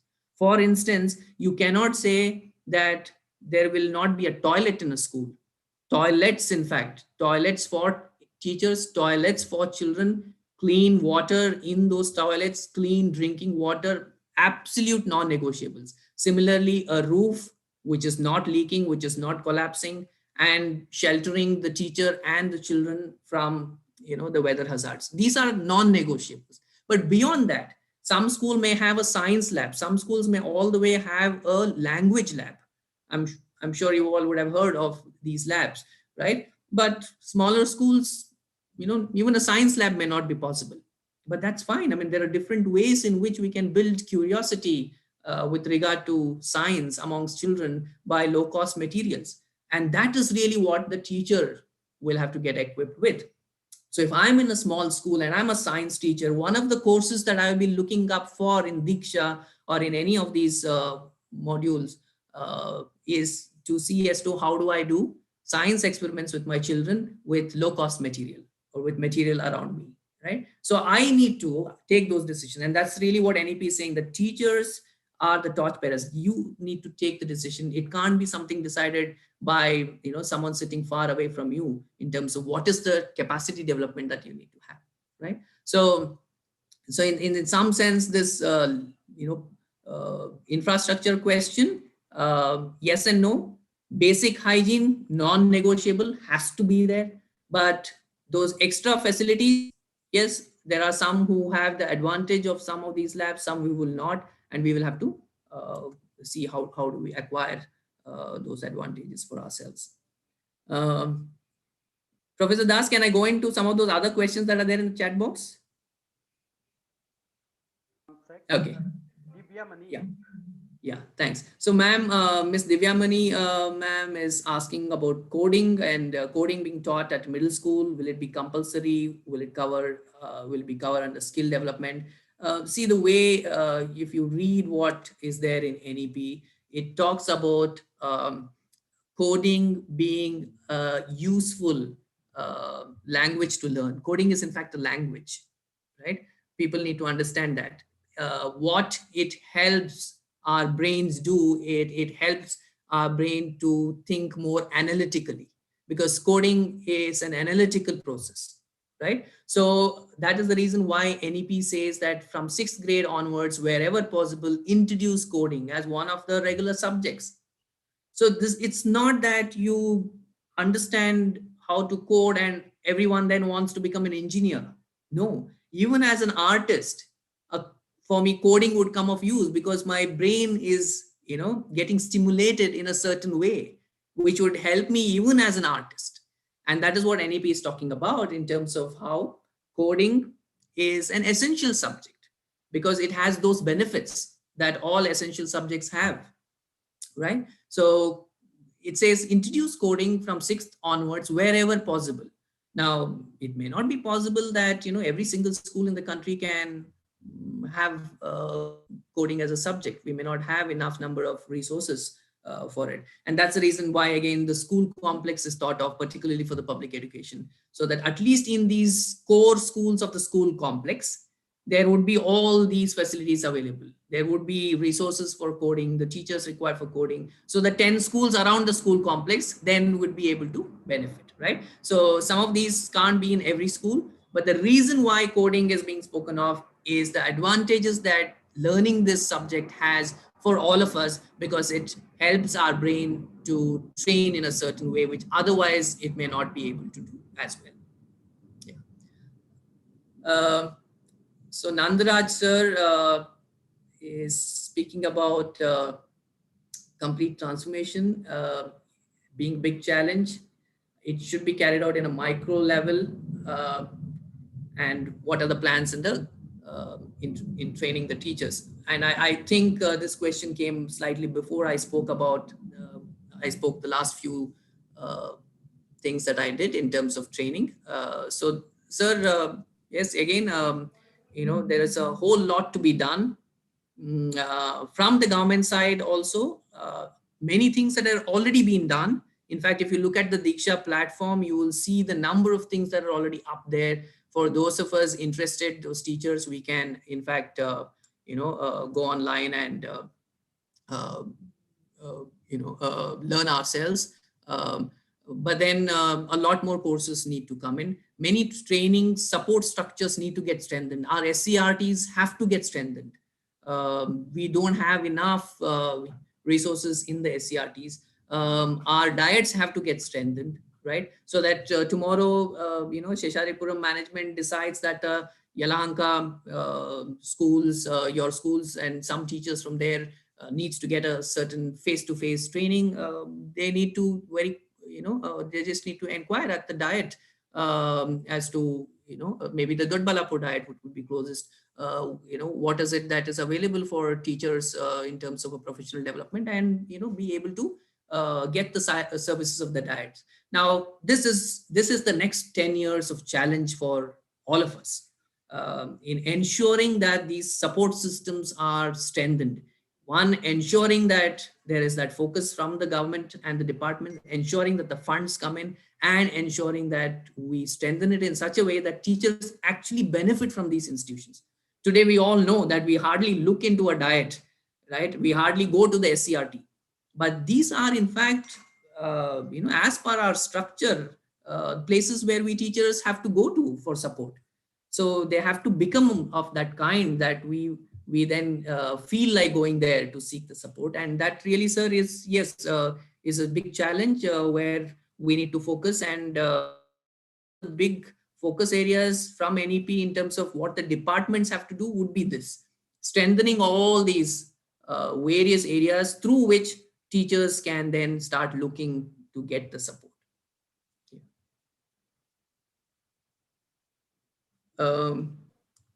Again, above that, there is a question about 360-degree assessment in NEP. Yeah. So I touched upon that, sir. Yes. I spoke about it, saying that again, 360-degree is not just very simplistic, everybody around me assessing me. It will depend on what component. And just to reiterate once again, so if a child is assessing another child, it will not assess that child on a particular concept learned. It will assess that child on its team building skills, right? So that's how 360-degree is looked at. It's going to be detailed out further. Handbooks would be given for teachers. So there is quite a bit of work on that in NCRT that will happen. So, but then again, remember the 360-degree doesn't mean everybody has equal share in assessing a child or a teacher or anything. Coming to the questions that are coming in now. Unless someone has hand raised, please do come in. Didi has asked about what are the bagless days and will they be scheduled for all the classes till 12th? Yeah. Bagless. So, yeah. So, I wouldn't, let's say, attach too much of importance to some of these things. Some of these things are symbolic. They are, good to have. They're good to have just so that people do understand what really is the essence of schooling. And it's like saying that during the Pride week I have the rainbow colors as part of my DP, but it's symbolic. It's spreading the awareness that there is a Pride week, that there are just no two genders, there are many other genders. We need to be sensitive to their needs as well, right? It's that awareness that the Pride week gives. Similarly, a bagless day is giving that awareness to every stakeholder that education can happen even without that bag of books. Education can happen as long as there are children together with adult facilitating a certain kind of learning. So this bagless day hence is that symbolic thing. And I would say it has to be done for grade 12 also, because till 12th, as I said, is school, and every child in the school, needs to appreciate this, that learning can happen without books. Every teacher, every adult needs to appreciate that as well, that learning can also happen without books. Doesn't mean that learning has to happen only without books. Again, do not go into the extremes.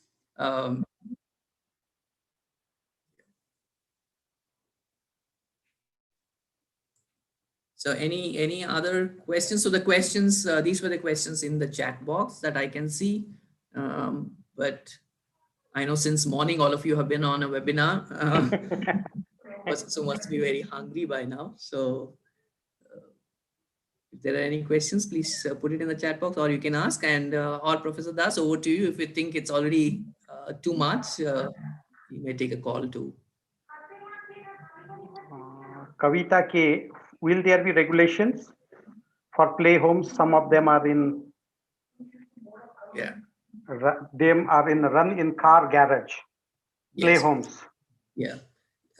Yes, Ms. Kavita, over a period of time, these regulations will come in, because remember now, school is one that is going to be considered anything that you do with children from grade 3 to grade 12, right? So school, as Dr. Leena would have explained to you, has this structure of 5 plus 3 plus 3 plus 4. So this first 5 foundational years is to be seen as one, right? So if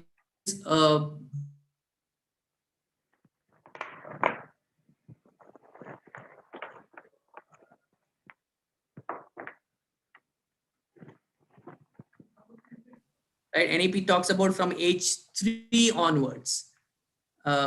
My internet is saying is unstable. Are you able to hear me, Professor Das? Yeah, now we are able to hear. Okay. So, yeah. So NEP talks about age 3 onwards. 0 to 3 is again a very important phase. A lot of brain development happens, and that is the reason why women and child development, in fact, should be a department focusing on that 0 to 3 quite a bit. In fact, currently they also focus on 3 to 6. In fact, what I would think is that there is so much to do between 0 and 3 with the mother and the baby, the infant, that women and child department should focus on 0 to 3, and 3 to 6 education department should equip itself to focus on 3 to 6. So 3 to 6 may not be play homes, but would definitely be pre-primary. They would come under some regulation. Again, if you look at the governance and regulation in NEP, it is a paradigm shift. Currently, as you know, the reason why not just play homes, but even schools are run out of garages or out of terraces. We know that, right? Why?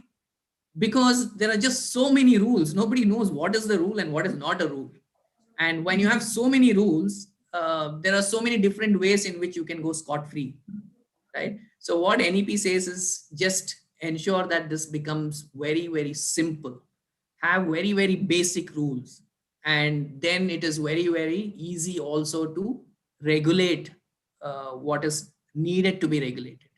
So NEP is very clearly talking about a basic framework for regulation, one of which for private institutions is to do with the revenue and the profit. Currently, as you know, in our system, all educational institutions have to be not for profit. So what NEP is saying is that that should be the one of the most important rules, that there is no profit that is being made out of the school. If there is extra revenue that is coming in, that revenue is flowed back into the institution, either to increase the salary of the teachers, either to build more infrastructure, but it goes back into the institution. Of course, with a certain percentage, as salary, probably also to the owner. But currently what's happening is any extra that is happening is all taken away by the owners, right? And go straight into their pockets, which is why school is such an attractive business. NEP is saying that it should no more be a business. And the way you can do it is if you can regulate the basic aspects, ensure that, this is there, that it is a not-for-profit institution as the law demands. In fact, law demands it to be not-for-profit.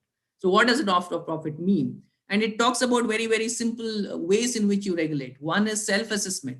Each institution accredits itself on various parameters. One is also on the financial aspects. So one is, it talks about what is the revenue that is coming in, how many children are there, what are the kinds of fee that is paid, and then what are the number of employees that are there, how much of salary goes out. It's a very, very simple balance sheet. And that balance sheet is put up on the website of every institution. Now, so it is there for everyone to see. If a teacher sees there actually that the salary being paid is lower than what is being mentioned, then the teacher knows that the institution that she is part of is saying something else and doing something else. Similarly, if a parent sees there that the fee mentioned there is something else and what she's paying is something else, she knows that the institution is doing this. Now it's then their call to continue working there or continue sending their children there. It's their call. But then this transparency is what NEP is talking about. Put it up there. If there is a complaint, there is a redressal mechanism, then that will be investigated. If there is no complaint, that is going to be taken as the application of that institution. There is no need for some 10 officers to go there and check and, all sorts of dealings that happen, because it is transparent. It's up there in the website. If some parent complains or a teacher complains, then there is an investigation. Otherwise, it's taken as proof of the application. So the application to run a school is just as simple as that. And then, of course, there is a accreditation that the school itself does as to what it is doing, what it is not doing. And then there are accreditation agencies which will go and check that, which will check the self-accreditation that an institution has done, whether that is aligning when an external accreditation happens. And based on that, there are many other things that the school would be allowed to do to progress. And this accreditation is more important in the higher education space, where colleges today can become universities. So it is through this accreditation method that all colleges move towards a degree granting institution.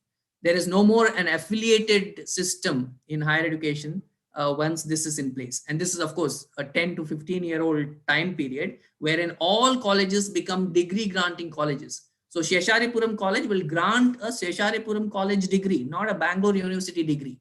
Bangalore University will not affiliate any colleges anymore.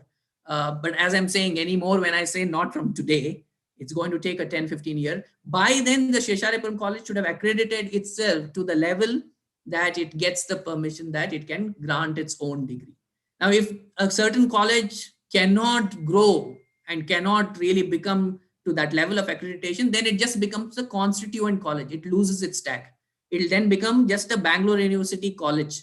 It will lose any other name it will have. So this is the higher education reform, which I think you will have another session with. But broadly speaking, again, speaking about regulation and governance, NEP is talking about a paradigm shift. It is, there is one phrase which is used in the document. It is called light but tight. So very light regulation, simple ones, but very tight. You can't, I mean, those are non-negotiables. You can't escape that. Okay.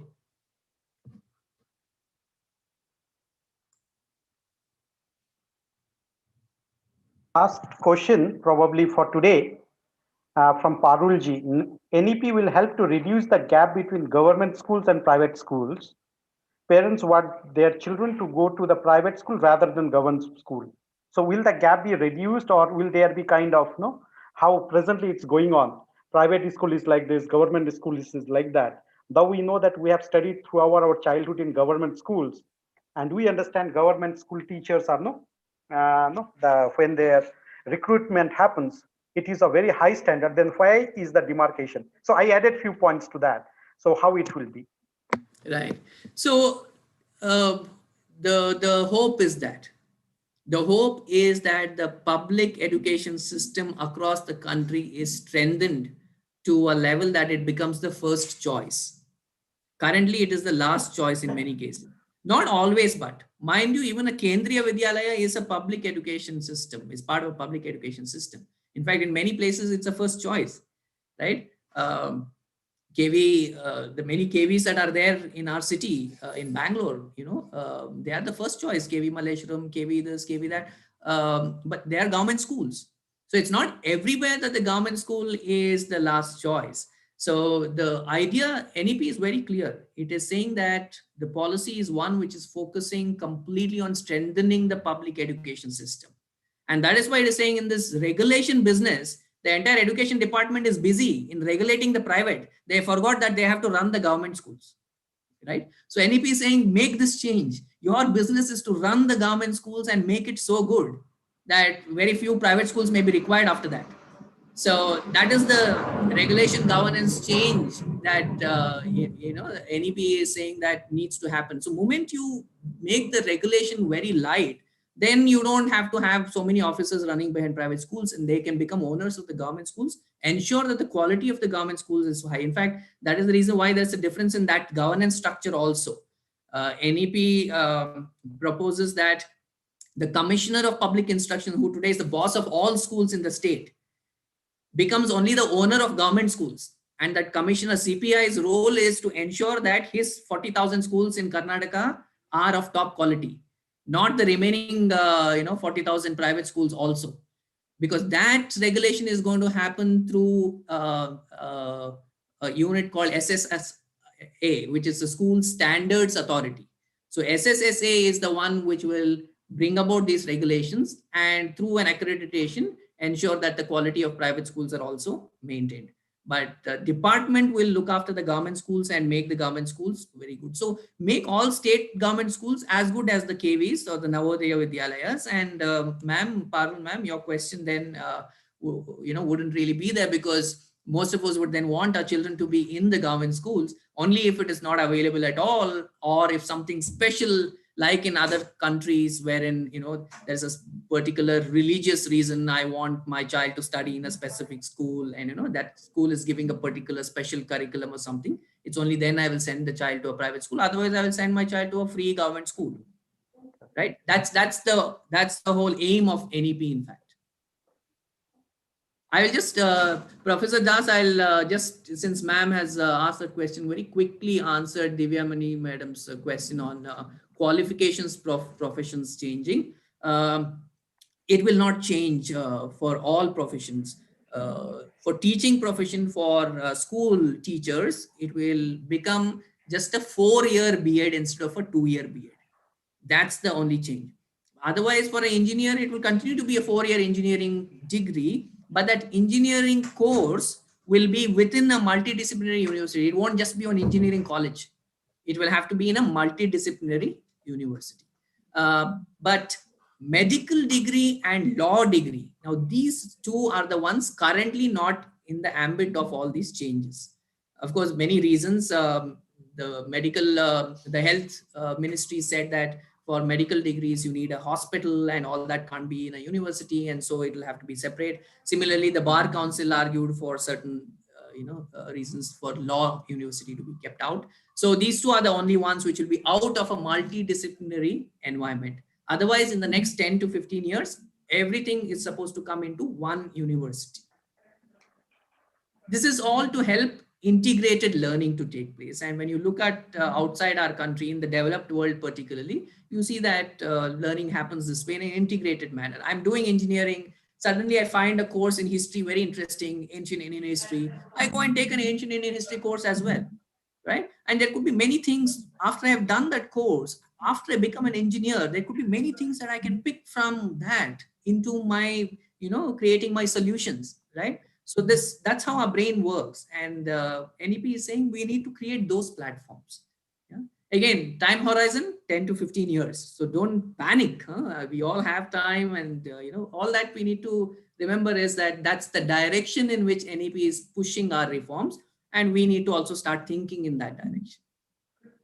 So here, just to add, or a query like that, there are around 5 regional institute of education all over India.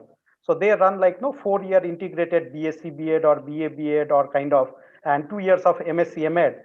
So is NEP picked up the points from there, or how is it? How you tell those 5 institutes all over India to be the curriculum what they give? Is it according to the lines of NEP, or they have to also improve? That's true, sir. Even those have to improve, but then they pretty much are giving the framework. The Regional Institute of Education's 4-year B.Ed, as well as the 4-year B.Ed that Delhi University runs in about 9 to 10 colleges, right? Azim Premji University, we also have our 4-year B.Ed. So these are all based on the same broad principle that teaching is a profession, and to develop a professional, you can't do it in just 2 years after an undergraduate degree that it doesn't even have a connection.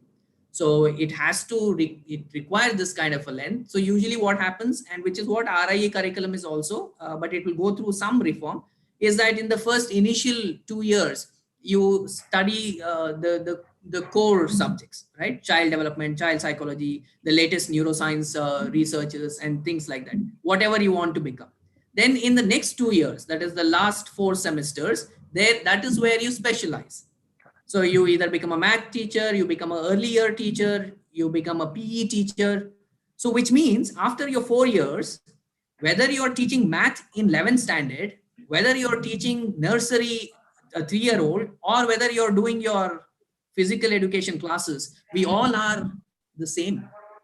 We all have come from the same 4-year professional degree. So all of us can be paid the same.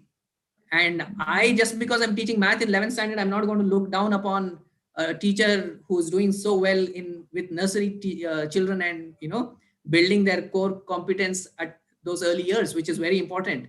And I'm not going to look down upon my PE teacher and saying, give me your class, my exams are coming. We all are going to be equal and treated equally, which is another big thing that needs to be brought into our system, which NEP is saying this is one way to do that. Yes, sir. So I think looking in the time constraint, or else we would have loved to listen more to you. I do understand, but definitely once the post lockdown or the COVID, the pandemic gets over, we'd like to invite both you and Leena madam to our institute and have a detailed workshop and discussion. So I'd like to thank you on behalf of, as just a token of appreciation that we could give in online way. that no, from Seshadripuram Group of Institution, a 91-year-old organization, the North Bangalore Science Forum, Center for Education and Social Studies, Bengaluru, Karnataka State Council for Science and Technology, and Karnataka Science and Technology Academy. We wholeheartedly thank you for your precious time and valuable suggestion and the effort, whatever that you have taken up to build up this NEP in the core team you were there. So really, it has enlightened us, and we look forward to you in terms, we'll be in touch with you so that we can have more of this kind of interactions. Thank you, sir. Thank you. Stay safe, stay healthy. God bless all of us. Thank you, sir. Thank you very much, sir. Thank you for having me. Thanks to all the teachers for also participating. So, see you all. Thank you. Thank you.